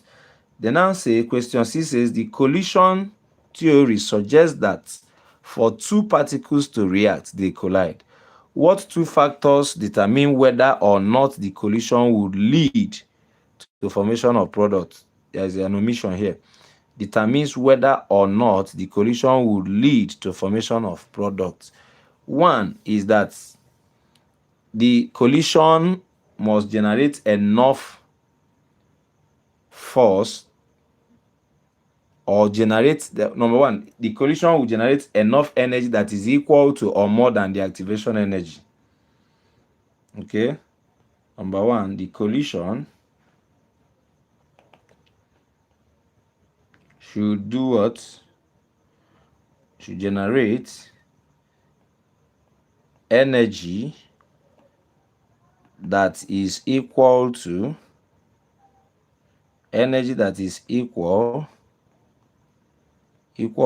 or more than, equal to or above the activation energy.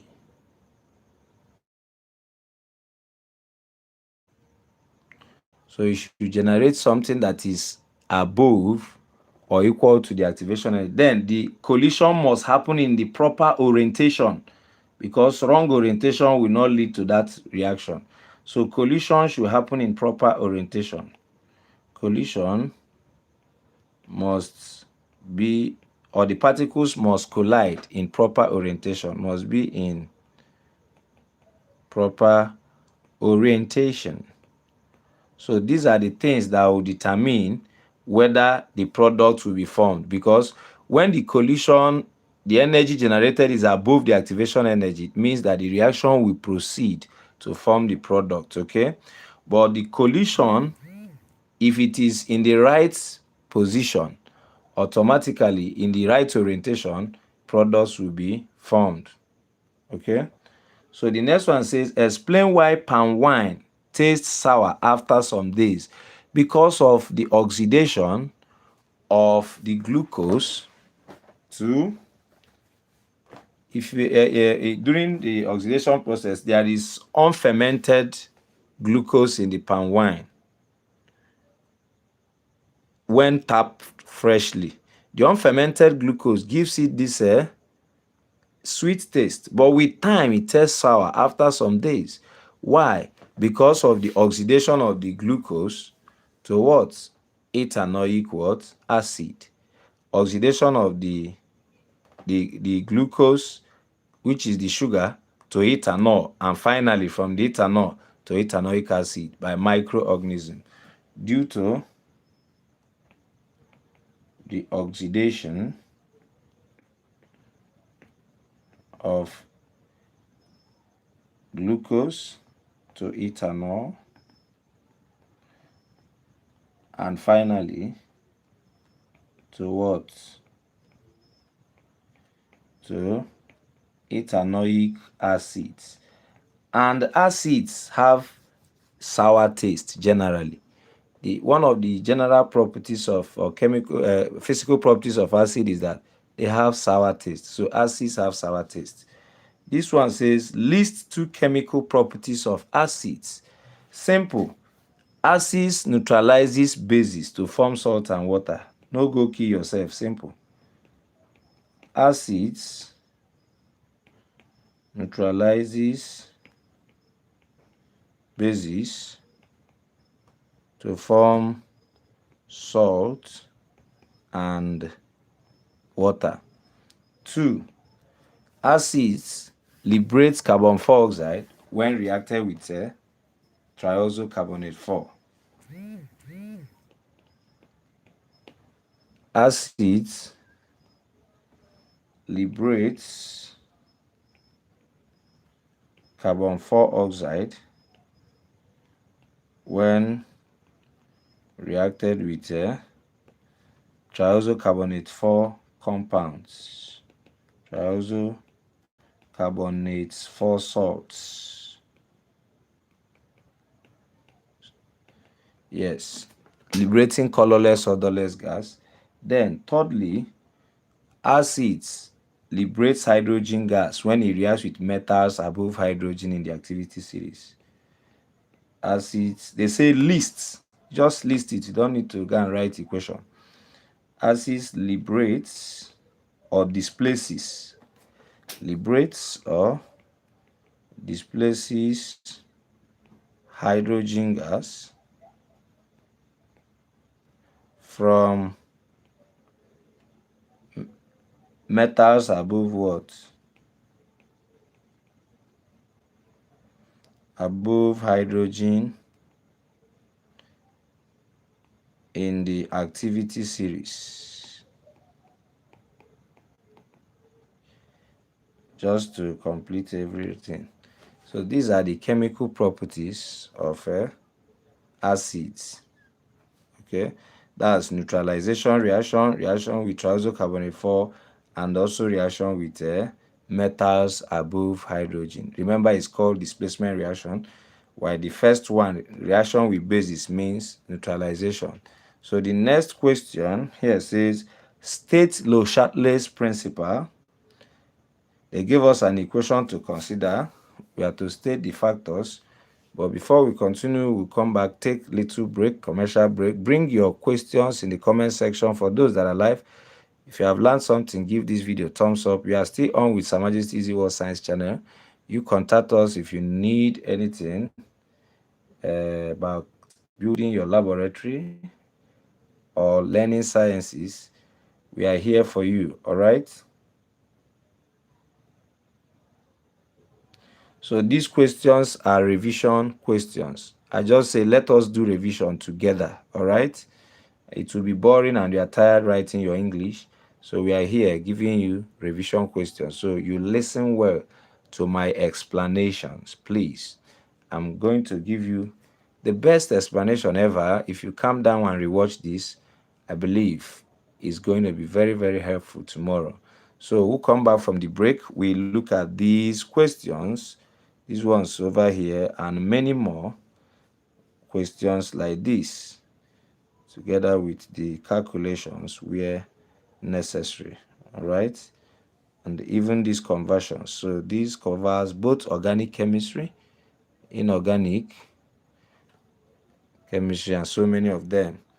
So this is exposition time, not expo. Exposition here means trying to teach you and expose your weakness and make it become your strength so that tomorrow it will not push you down. All right.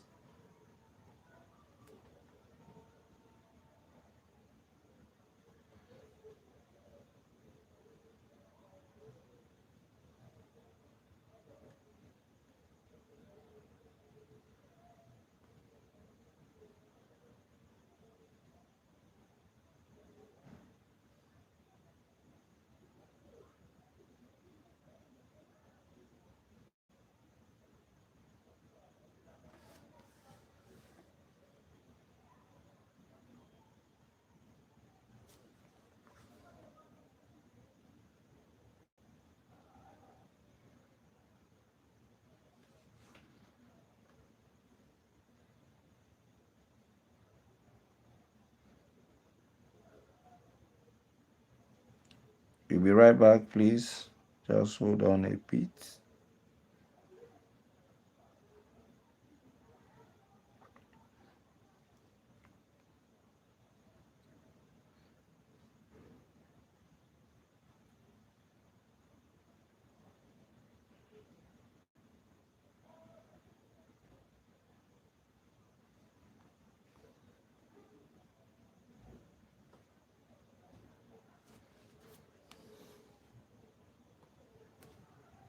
Periodic table is here. First, watch this advert.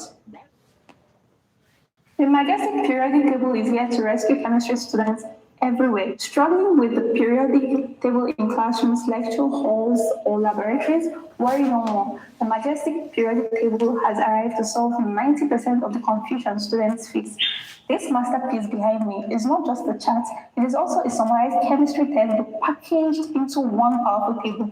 Every element box contains at least 9 key facts, beautifully organized and easy to understand. And yes, it covers the electronic configuration of all 118 elements. The colorful design highlights important trends at a glance, making memorization almost fun. Yes, chemistry can be fun sometimes. It also teaches the basic rules and laws that govern how elements are arranged into groups and periods. So students no longer have to cram what they can simply see with their eyes. Now, here's the exciting part. You can customize your own copy with your name, your school or institution, a friend or loved one's name. Perfect for gifts. It comes in different sizes, different materials, and we deliver anywhere exactly how you want it. The most informative periodic table ever made is finally here. Get yours today and make chemistry down for you.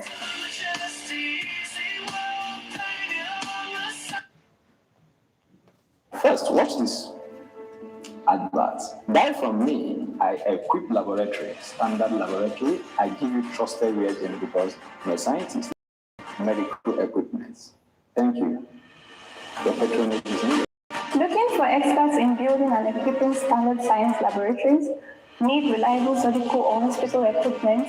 Easy World Science and Surgical Supplies Limited is your best choice for quality and excellence. We provide professional construction of standard science laboratories, high quality laboratory equipment and reagents, durable surgical and hospital equipment, timely delivery of exactly the quality you request, expert guidance to assist you with any experiment or equipment usage. The scientific stay safe. Choose equipment and reagents that guarantee results and protect your health. Contact Easy World Science and Surgical Supplies Limited today. Majestic, reliable, affordable. Thank you.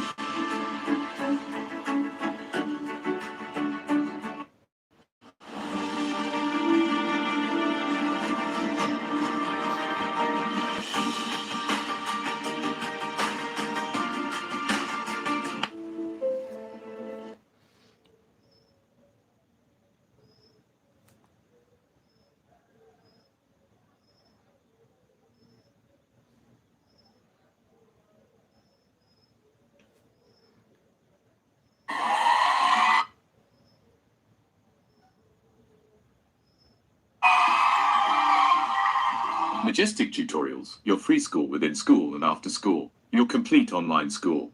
Majestic Tutorials, your free school within school and after school, your complete online school. Want to smash JAM with a high score and earn straight A1 grades in all 9 WAEC subjects? Want admission into medicine and surgery, law, Pharmacy, engineering, nursing, architecture, computer science, accounting, dentistry, medical laboratory science? and many more lucrative university courses?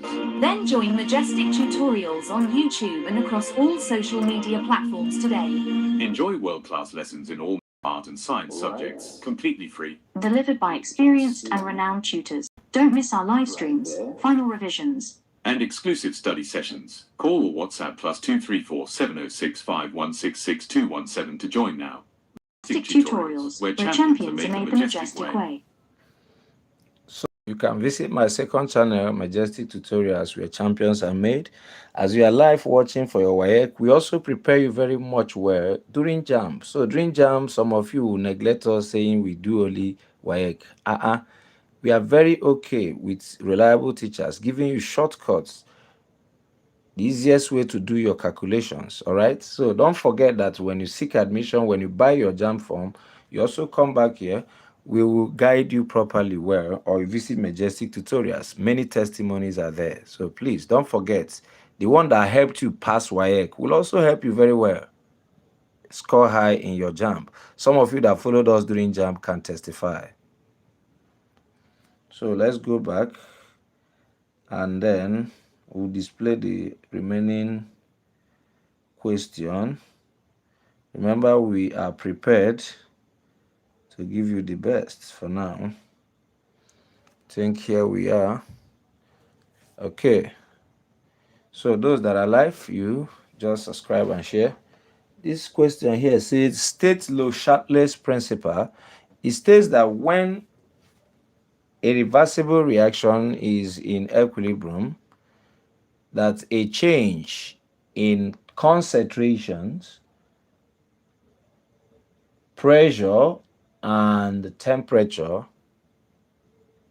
on the system will cause the equilibrium position to adjust, that's to shift, in order to absorb the effects of the change applied. So Le Chatelet's principle states that on a system that is in equilibrium, the imposition of external constraints such as change in temperature, change in pressure for gases mostly, and change in concentration will cause the equilibrium position to adjust, to shift either to the left or to the right in order to absorb the effect of the change. So this is indirectly a consequence of law of conservation of energy. So it is just like this pen I'm holding, it is at equilibrium. If I should change the forces acting, if I should apply more force here, the equilibrium position will change. It will no longer be as it is. So the rate of forward reaction will no longer be equal to the rate of backward reaction. So Le Chatelet's principle states that in a chemical reaction that is in a reversible reaction that is in dynamic equilibrium, the imposition of change in temperature, pressure, and concentration will lead to change in the equilibrium position either to the left or to the right in order to absorb the effect of the change. If you can hear me, you say hi for those that are live. I hope you got that. I'm trying to save time. Writing will take us more time. So a given reaction in a reversible reaction that have attained dynamic equilibrium, and a change in temperature, pressure, and concentration, there are three factors, is imposed on the system, that the equilibrium position will adjust in order to absorb the effect of the change. Let me be faster a bit. Consider the following reactions. They gave us contact process, the production of SO3 from SO2, which is the major reaction during the production of H2SO4 industrially. They now say, deduce, giving reasons, the conditions for maximum yield of SO3. Looking at the heat change, the change in temperature is less than zero. Less than zero means it's exothermic. So, and what we need from the reaction is SO3. They say maximum yield of SO3. You say, number one, decrease in temperature. Why? Because forward reaction is exothermic. Number one, to this question, decrease in temperature. Number two, increase in pressure. Increase in pressure. Why? Because we have 2 moles of gases on the product side, that is on the SO3 side, and how many moles? 1, 2 on this side.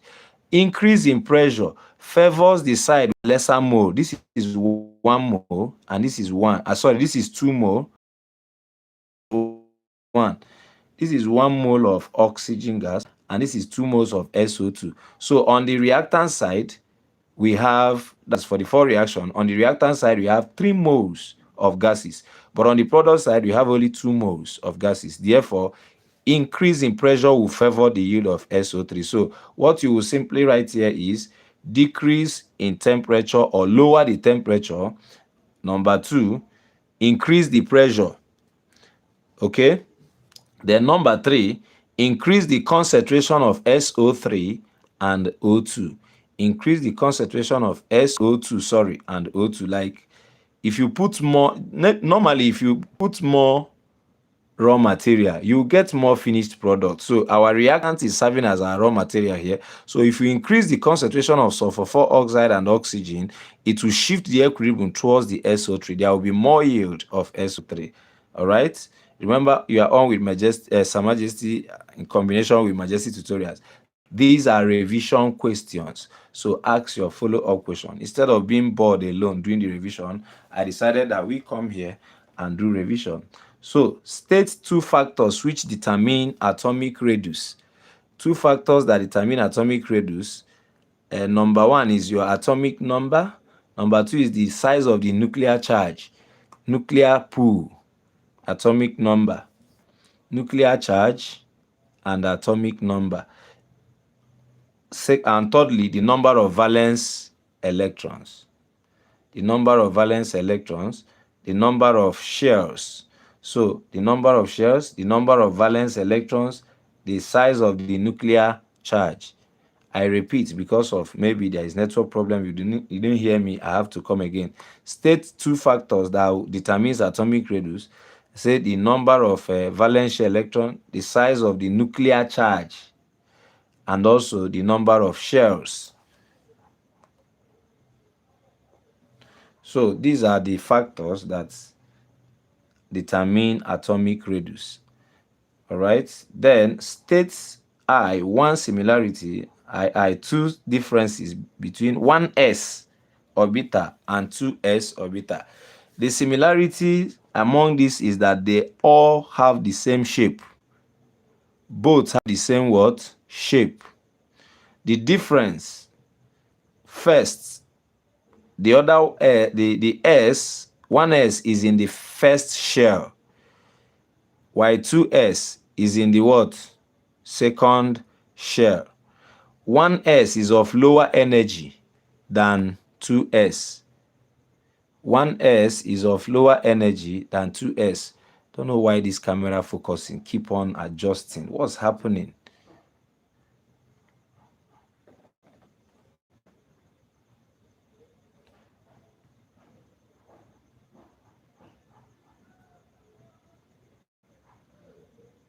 I hope the screen is a bit clear.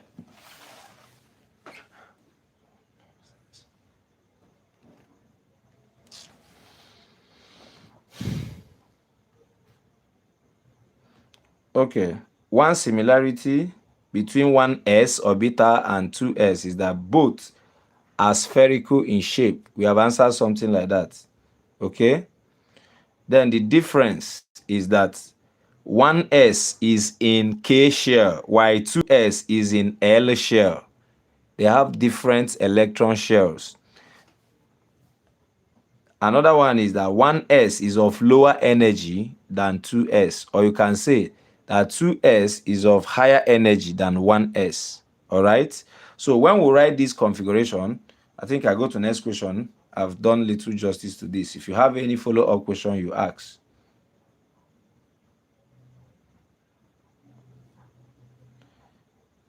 So here we have the following reactions occurs when a piece of iron is exposed to moist air.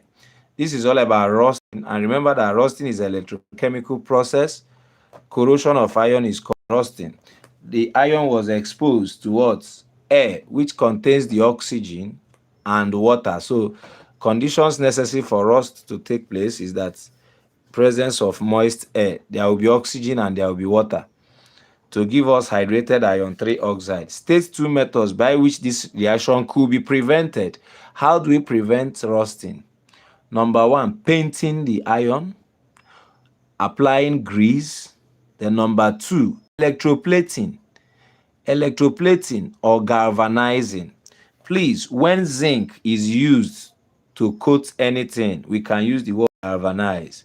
So this process, this rusting can be prevented by electroplating. Number two, by painting the iron or applying grease. Okay. Now, the next question says, consider the following elements.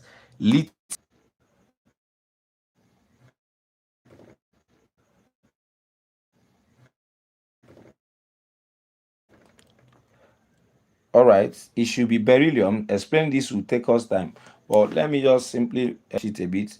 Normal beryllium is 1s, 1s2, 2s2. That's beryllium is number 4.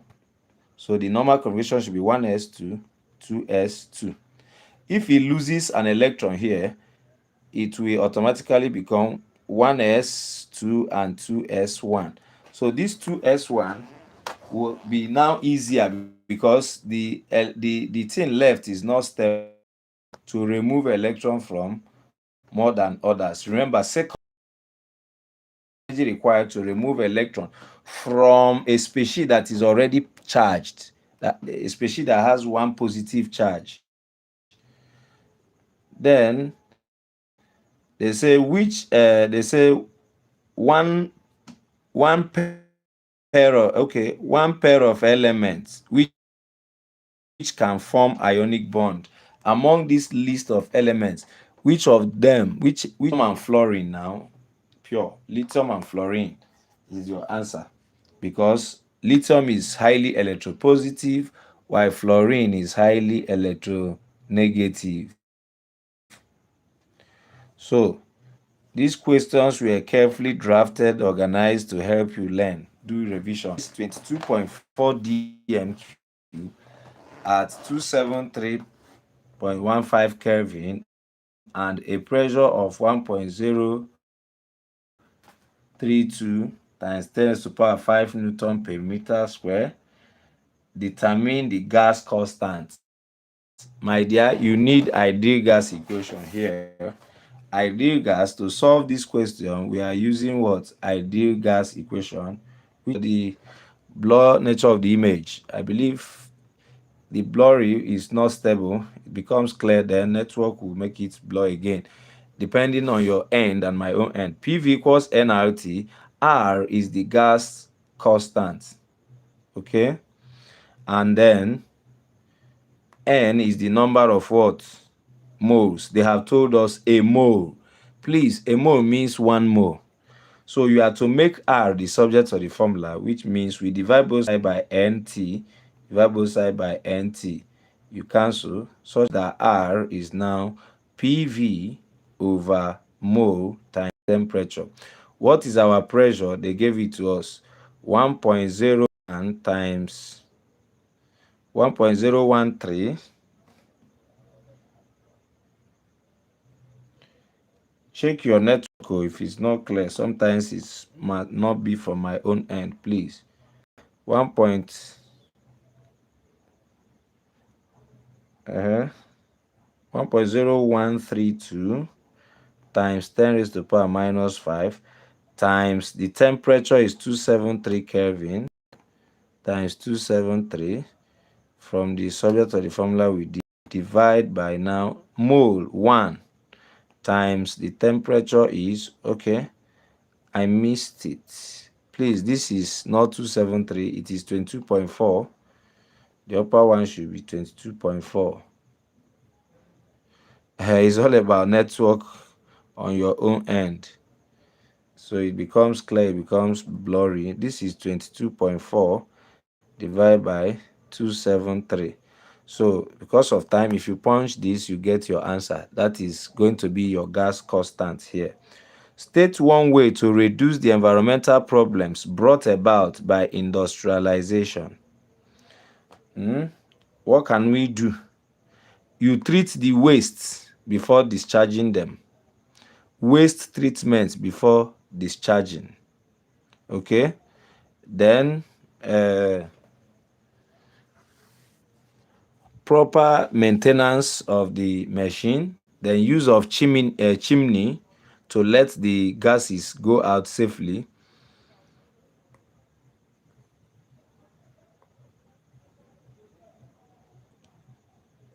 Yes, just treatment of the industrial waste before discharge. They said only one way. Then, for each of the following compounds, write the structure of an isomeric compound which satisfies the indicated property. Which satisfies the indicated property. CH3CO. This is what class? 1, 2, 3, 4. This is butanol. Actually, butanol or 1-butanol. An isomeric alkanol, which is not oxidized by acidified KMNO4. Over here, we should learn about alkanols. We can group alkanols into primary alkanols, secondary alkanols, and tertiary alkanols. When we have this C bearing the OH, we call it alpha carbon. When it has only one R attached to it, it is a primary what? It is a primary alkanol. But when there are two R's attached to the carbon bearing the H, please, R here means alkyl group. Having only one H attached to the carbon bearing the OH, we call this one secondary. But when we move such that the carbon bearing the OH, what did I call the carbon bearing the OH? I call it alpha carbon. In organic chemistry, alpha carbon is the carbon that is directly attached to the principal functional group. Alpha carbon is the carbon that is directly attached to the principal functional group. So if you have three alkyl groups attached, this is tertiary alkanol, secondary alkanol, primary alkanols. All right. Looking at this, our interest is on the carbon that bears the OH. This carbon here bearing this OH has 2H. There are 2 hydrogen ions attached, which makes it a perfect reducing agent. So primary alkanols are good reducing agents, like this so-called butan 1-ol. When the OH is at the end of the chain, when the OH is at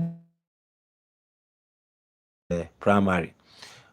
But secondary is also a reducing agent. Why? Because there is extra H attached to the carbon bearing the OH. There is extra H. And this extra H automatically makes it what? A reducing agent. Which means any reducing agent can be oxidized, but non-reducing agents cannot be oxidized. Then if you come here, this is tertiary. Remember what I called it, because it has 3R. This tertiary alkanol don't have any hydrogen attached to the carbon bearing the OH. And the name of the carbon bearing the OH, I said, is alpha carbon. The carbon that is directly attached to the main functional group in a compound in organic chemistry is called alpha carbon, such that the carbon that is now attached to the alpha carbon is called beta carbon. In that order, alpha, beta, delta.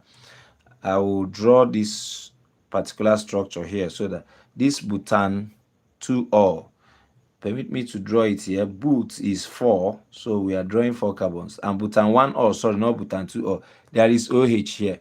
My dear, look at, there will be hydrogen here. They showed it, CH2. So this carbon bearing the OH has 2 hydrogens and only 1 R. All these things here is 1 R.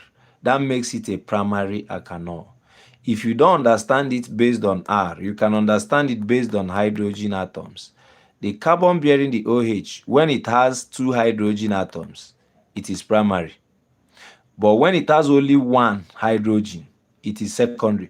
But when the carbon bearing the OH don't have hydrogen at all directly attached to it, is tertiary. All right. So in this case, this particular one is butan 1-ol and is oxidizable. Why? Because it's a reducing agent. Therefore, they drew this and say, give us the isomer of this compound that cannot be oxidized. Which one? Which means we have to reconstruct this to what? To give us a tertiary alkanol, because tertiary alkanol is non-reducing. All right. Tertiary alkanol is not a reducing agent, and therefore it cannot be oxidized by KMNO4. Neither will it be oxidized by any other oxidizing what? Agent. Those that are live, give this live stream thumbs up, like and share this scene.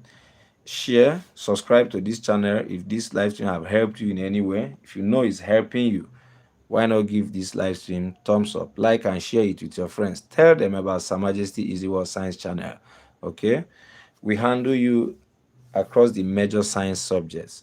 If you visit my second channel, Majestic Tutorials, we also handle other subjects. So now we move on. How do we now reconstruct this to become tertiary? 1, 2, 3, 4. We will maintain the 4 carbons. 1, 2, 3. Watch. If I put the fourth one here, it's still 1, 2, 3, 4. Then I put my OH here. Do you see that this becomes tertiary? So this is what you will draw for them here and fill it with hydrogen. This is CH3, CH3, CH3. So this by name is called 2-methyl propan 2-ol, which is tet butanol anyway.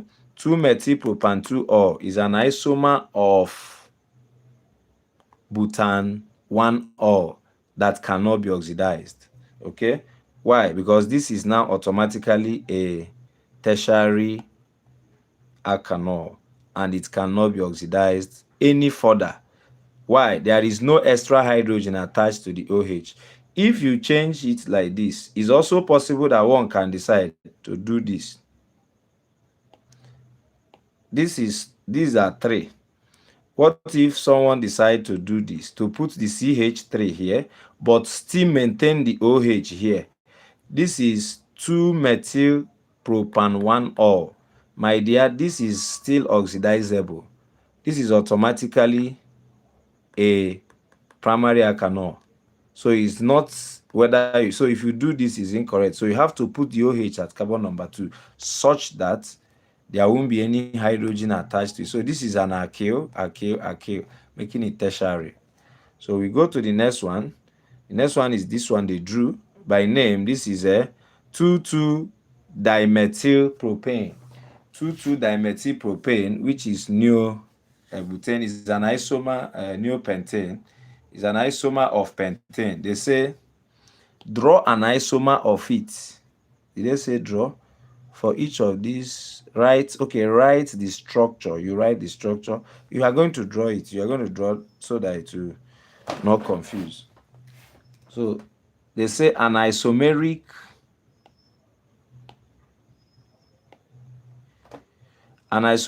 alkane which has a higher boiling point. My dear, you listen well. The more branched a compound is, the lower the melting point. Like, what I mean is, in the first case I did butan 1-ol and 2-methyl propan 2-ol. Which one will boil higher? This butan 1-ol will boil higher because it's a straight chain.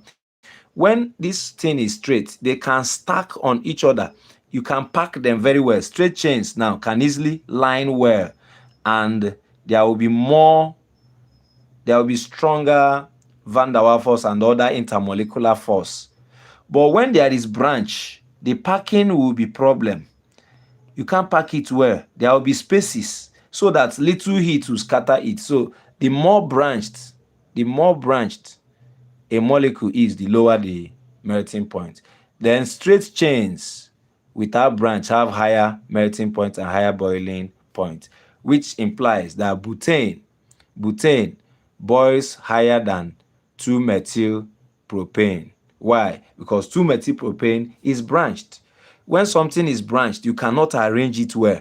But when they are straightened up, you can simply pack them very, very well. So the branch, they now say, give us the isomer. This is highly branched. They say, give the isomer which has a higher boiling point. We simply draw this in a straight chain form, in a straight chain format. Okay, you simply draw this in a straight chain format.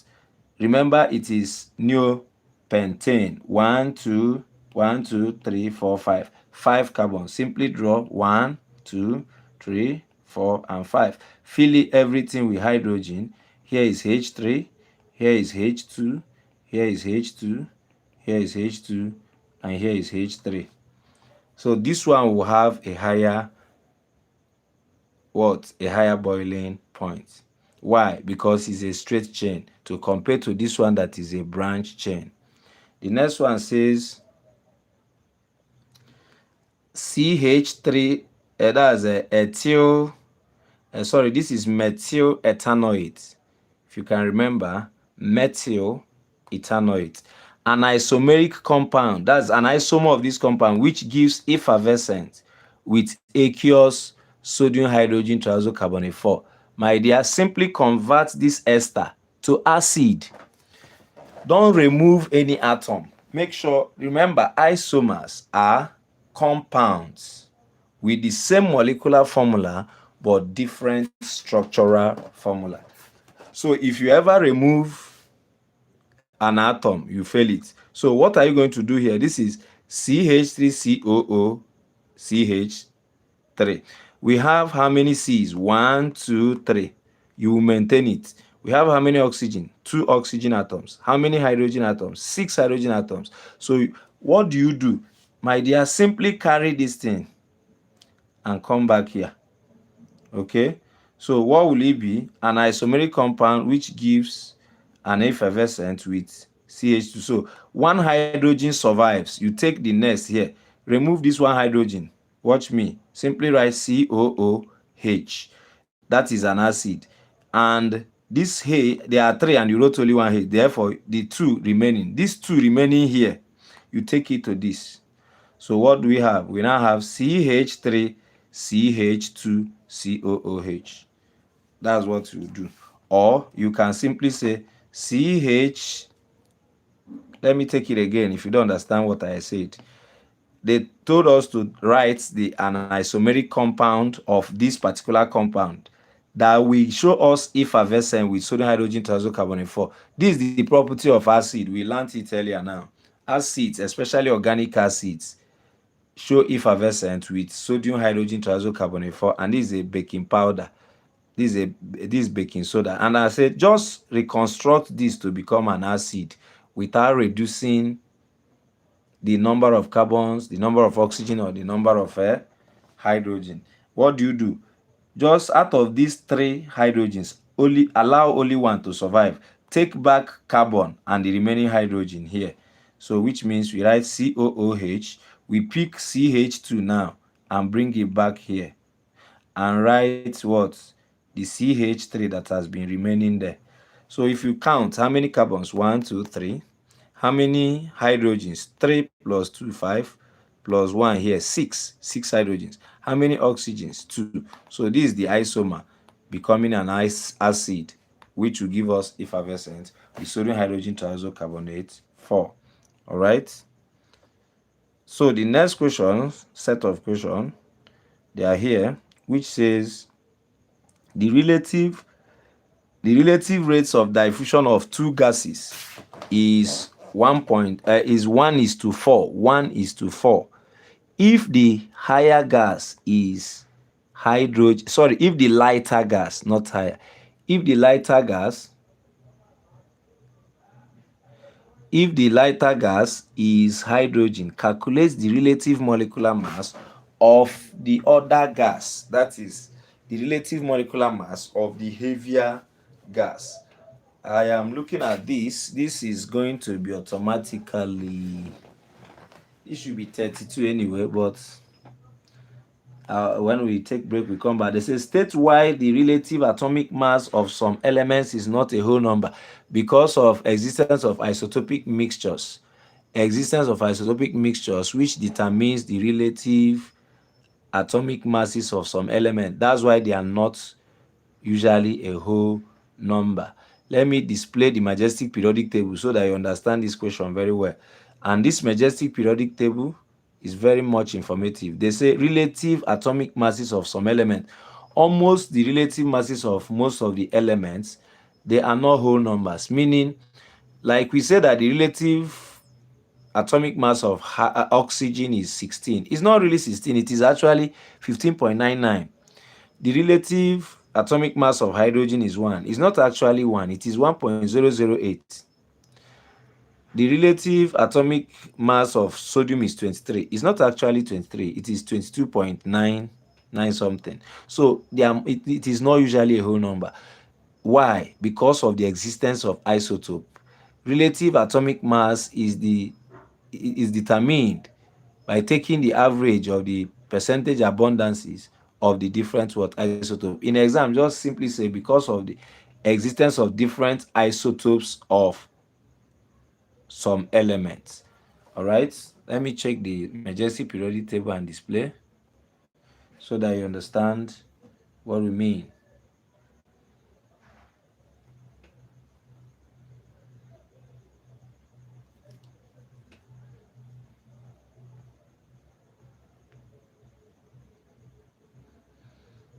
Thank you for tuning in. For those that are still live, focus and give this live stream thumbs up and share with your friends. Best of luck in your exam. Okay, over here is the majestic periodic table, of course the most informative for now, so you can for yourself or for your school, for your institution. You see what we are saying? This is fluorine is 18.9998.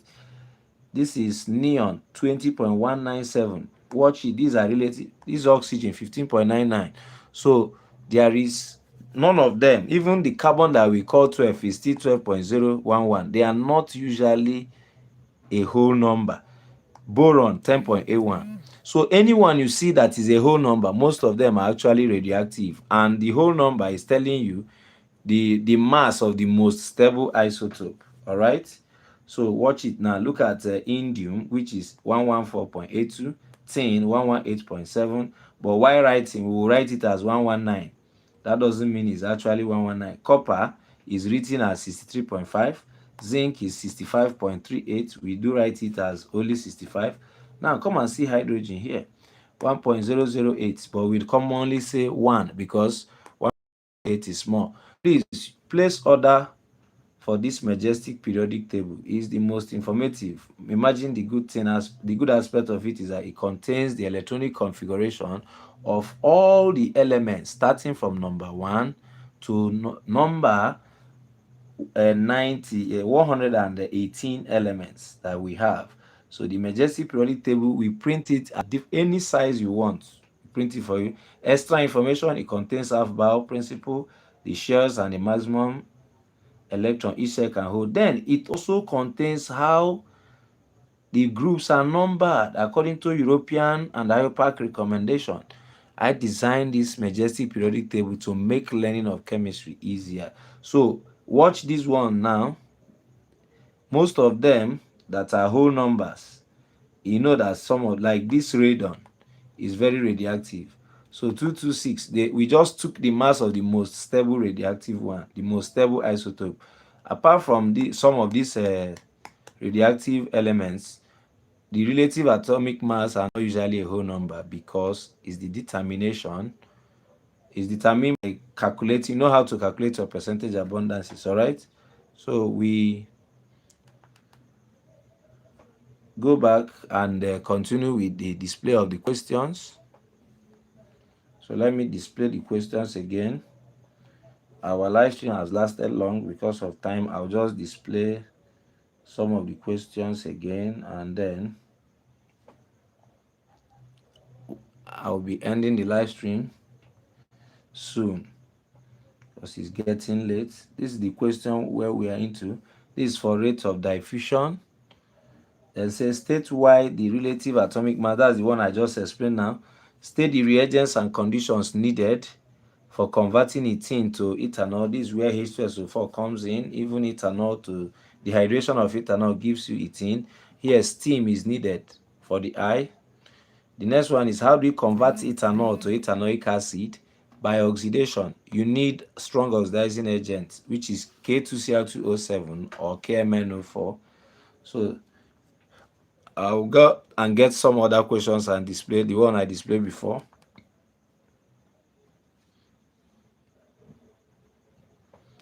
All right. These questions, we also should learn them. I'll show you them so that you can, on your own, find solutions. This one says, what states the oxidation number of chlorine before and after the reaction? See chlorine here, before the reaction.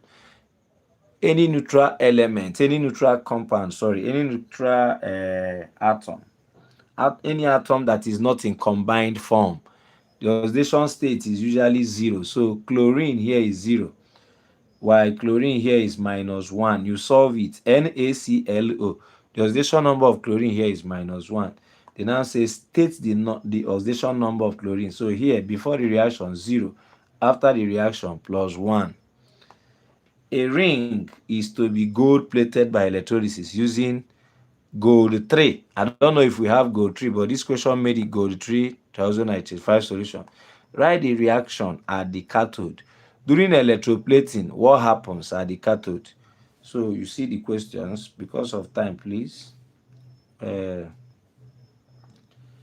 have tried the little we can. Go through this question, which is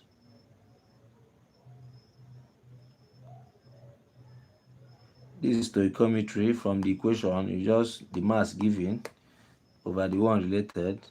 This is the question I've just finished answering now. Name 3 gases that should be prepared in the fume chamber. That's poisonous gases. H2S, SO2, even chlorine gas are to be prepared in a fume chamber. Poisonous gases. They say give reason because they are poisonous. State one use of fused calcium chloride for drying gases. They're used as drying agents in the laboratory. Describe briefly the laboratory preparation of dry ammonia. You need calcium hydroxide and ammonium chloride. You heat the mixture in a dry flask. It will give you ammonia gas. Explain briefly why ammonia cannot be dried with concentrated H2SO4 simply because it reacts with it. Name the gas produced during the action of warm dilute HCl on iron 2 sulfide. If you react HCl on iron 2, it will give you hydrogen sulfide gas, that's H2S, which has the smell of rotten egg. Describe one chemical test to identify the gas produced in 5CI. So how do you describe the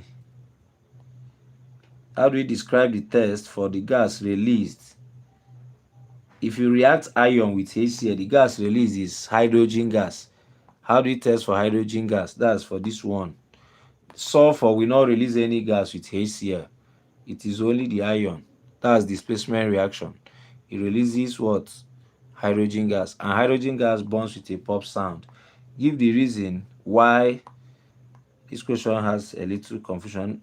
Chlorine is used for water treatment because it is germicidal. It kills germ by oxidation.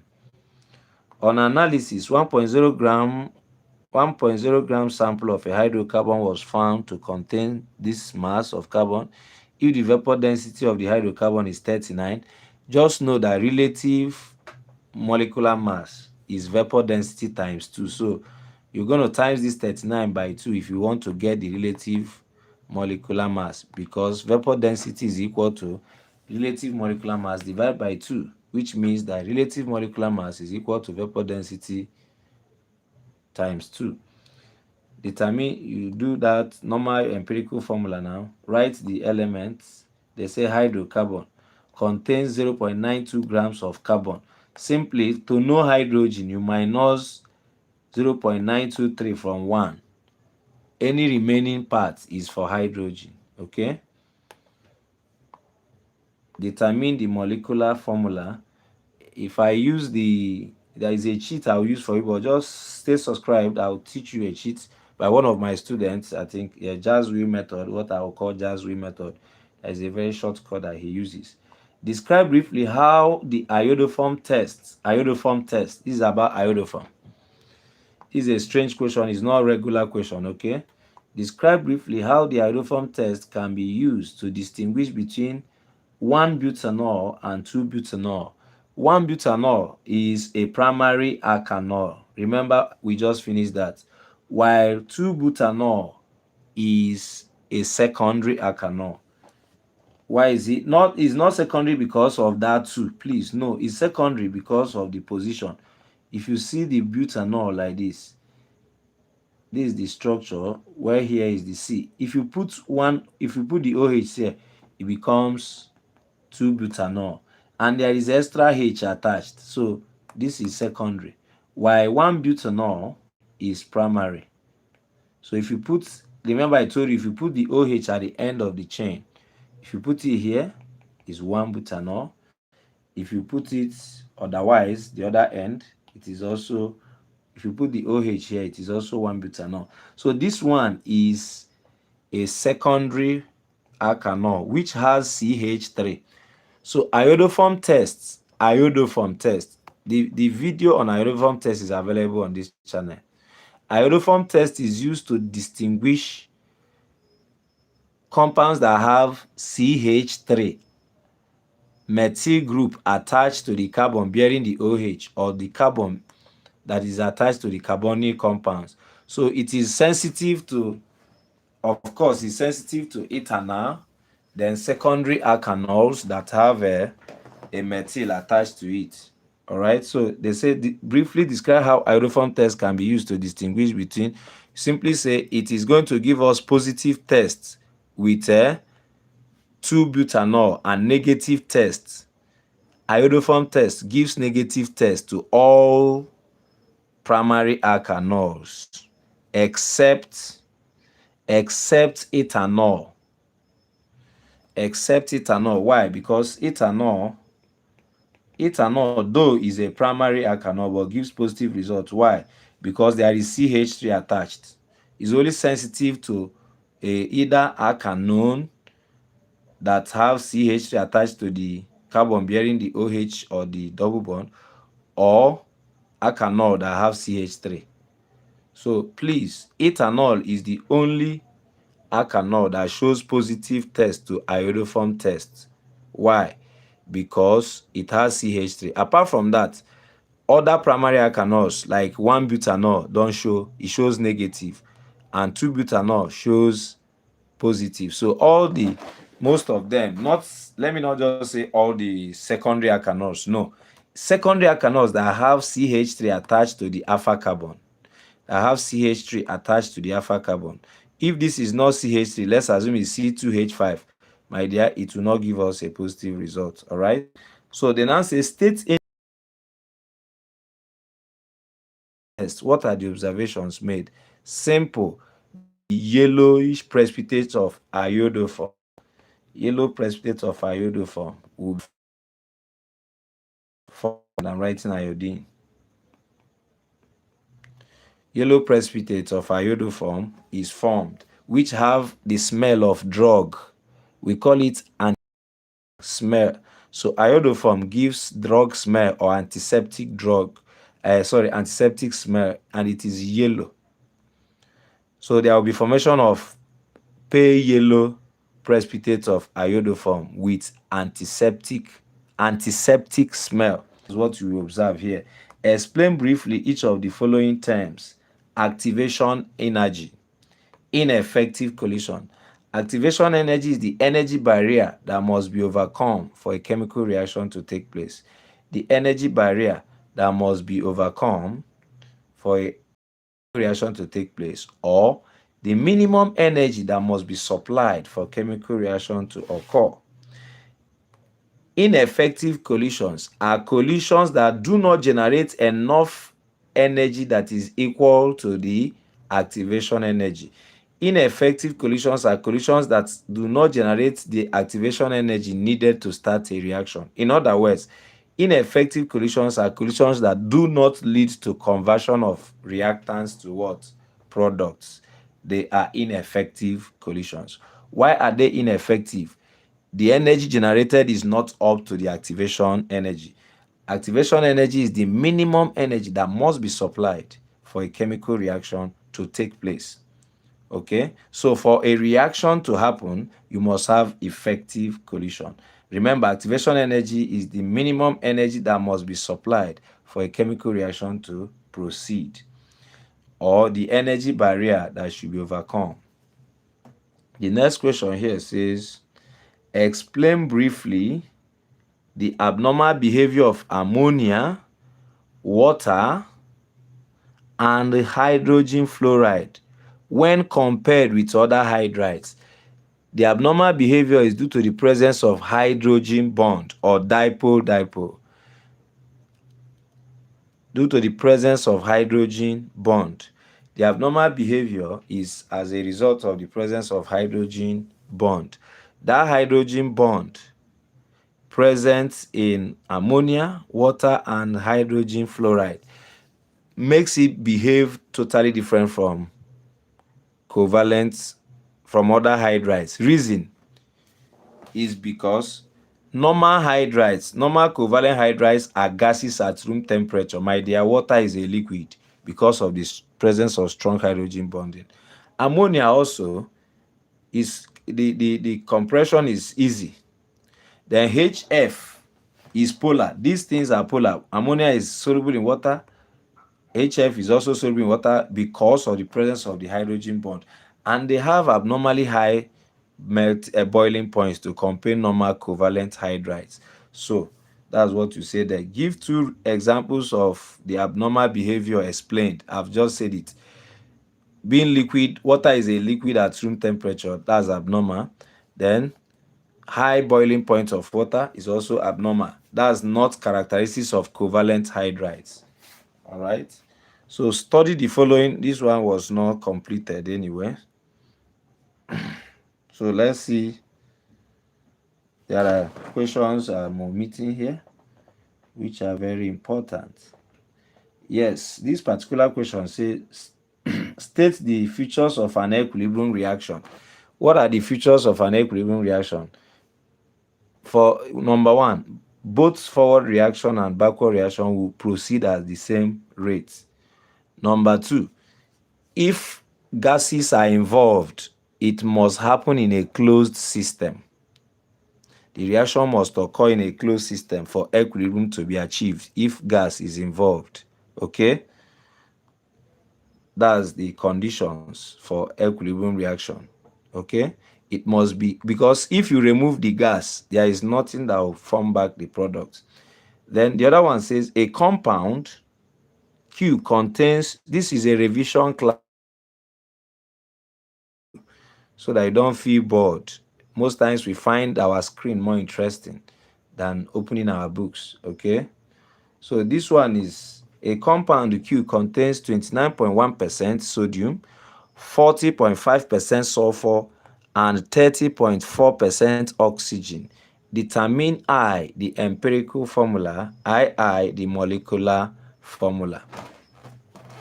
All right. If its relative molar mass is 158, let's solve this. Let's solve this question.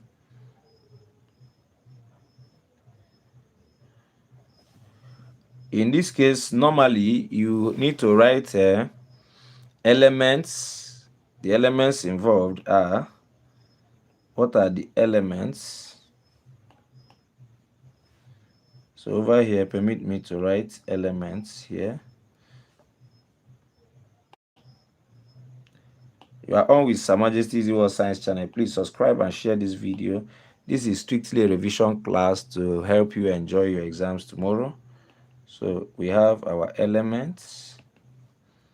What are the elements mentioned in the order? We have sodium, Na. After sodium, we have sulfur, S, and we have oxygen. So we now, what are the percentages mentioned? 29.1%. I'll solve because this is theory. If it's objective, I'll give you the Jazzwitz method. One of my students, there is a sharper way he solves this thing. I also have my own cheat, which I've taught for the past JAM student. Sulfur is 40.5%, while oxygen is 30.4%. That's percentages. That's what you write first. Then the next is their what? Molar masses. Molar masses of the elements. What's the molar mass of sodium? 23. What's the molar mass of sulfur? 32. They gave it to us. Molar mass of oxygen as a gas. Oxygen, you only write one, please, is 16, right? So you now divide percentage by the molar mass to get the moles. To get the moles involved, we simply say 29 over 23. Using our calculator, we have 29 over 23 will give us 29.1 over 23 is 1.27. That's what this one is giving me. 1.27. 1.27. Then 40 over 30, 40.5 over 32. 40.5 over 32 is 1.27 still. Okay, now. So 1.27. Okay. Then, those that are live, you can also join this channel. We have chance for membership. You can join this channel and give us the little support so that we'll be able to do this job very well. And I thank you guys for tuning in anyway. But if you look at that channel, there is a space where you can join. It's affordable to help us keep doing the work. The next, we now say 30.4 divided by 16 is 30.4 divided by what? 16 is equal to 1.9. Okay, this one has differed, 1.90. Now, the next is divide the whole mole by the smallest of all. 1.27, 1.27. So the smallest of all is 1.27. So we divide 1.27 by 1.27 by 1.27 and 1.9 also by 1.27. So this is automatically 1, and here is also 1, right? And here 1.90 divided by 1.27 over here divided by 1.27 give us 1.49, which is 1.5. This is 1.5. My dear, in this case, please don't approximate. Don't approximate. Like, don't say that 1.5 is 2 in mass. Don't do it. If it gives you 0.5 in solving empirical formula, no wonder this question appeared. You have to multiply the whole moles by 2. So we are going to multiply all these things here by 2. Okay? We have 1 times 2 is 2. So instead of using 1 here is 2 that we will use. Instead of using 1 here to be 1 times 2, which is 2. 1.5 times 2 is 3. So the empirical formula automatically becomes Na2. Under Na, we got 2. S2.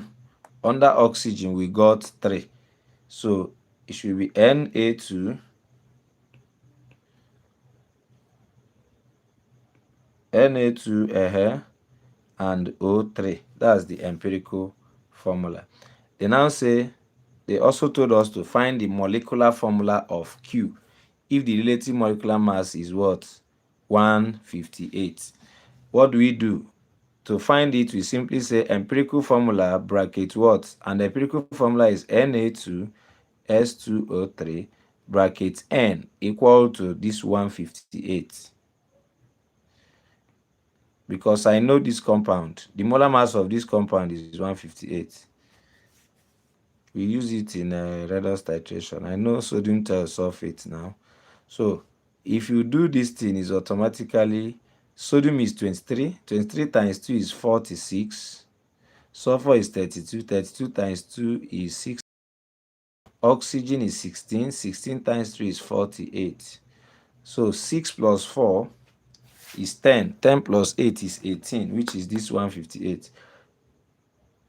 Then after everything is 158. So what do we have? We have that 158 n equal to 158. You show your work, divide both sides by 158 by 158.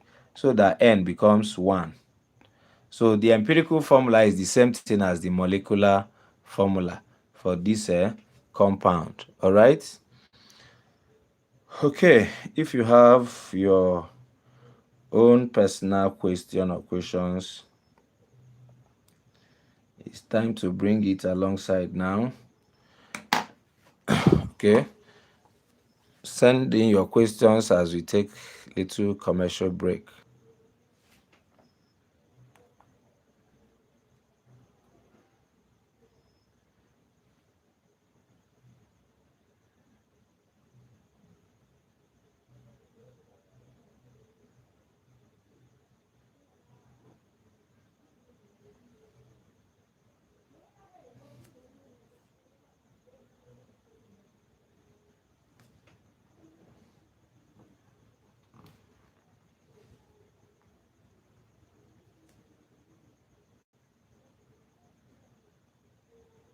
All right, let's see what we have here.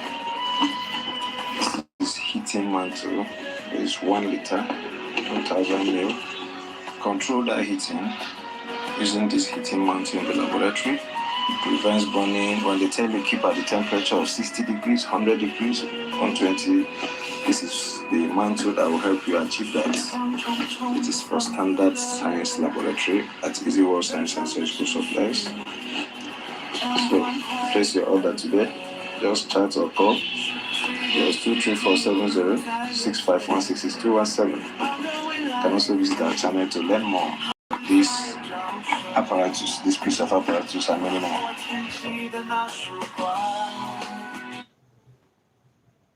You're welcome. All right, let's see what.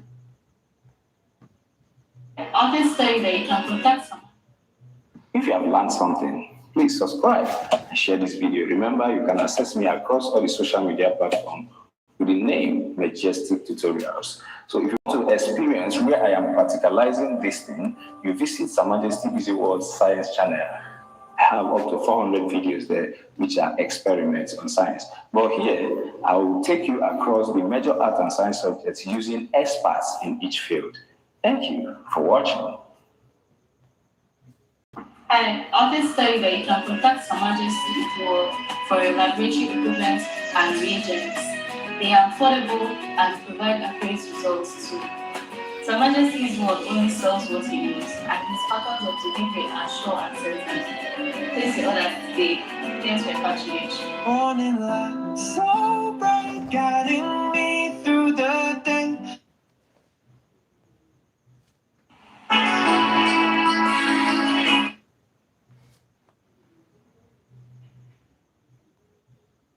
Watch this advert. Buy from me. I equip laboratory, standard laboratory. I give you trusted reagent because my science is equally medical equipment. Thank you. Your patronage is needed. Looking for experts in building and equipping standard science laboratories? Need reliable surgical or hospital equipment? Easy World Science and Surgical Supplies Limited is your best choice for quality and excellence. We provide professional construction of standard science laboratories, high-quality laboratory equipment and reagents, durable surgical and hospital equipment, timely delivery of exactly the quality you request, expert guidance to assist you with any experiment of equipment usage. The scientific stay safe. Choose equipment and reagents that guarantee results and protect your health. Contact Easy World Science and Surgical Supplies Limited today. Majestic, reliable, affordable. Thank you.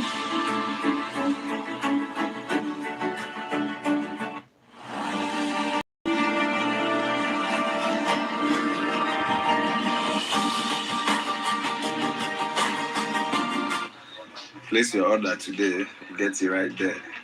Yeah.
Video. Are you looking for a trusted supplier of medical equipment, science equipment, and reagents? Search no more. Choose Her Majesty Easy World Science, where you buy directly from the scientists who understand the quality and the working principle of every tools and analytical reagents. We don't just sell, we guide you. Do you know that every purchase comes with free practical guide on how to use the reagents or apparatus effectively by a scientist and experienced medical experts? We are majestic, reliable, and affordable. We sell to you exactly what you ordered. This is not what you ordered versus what you got, because the satisfaction is our watchword. Thank you.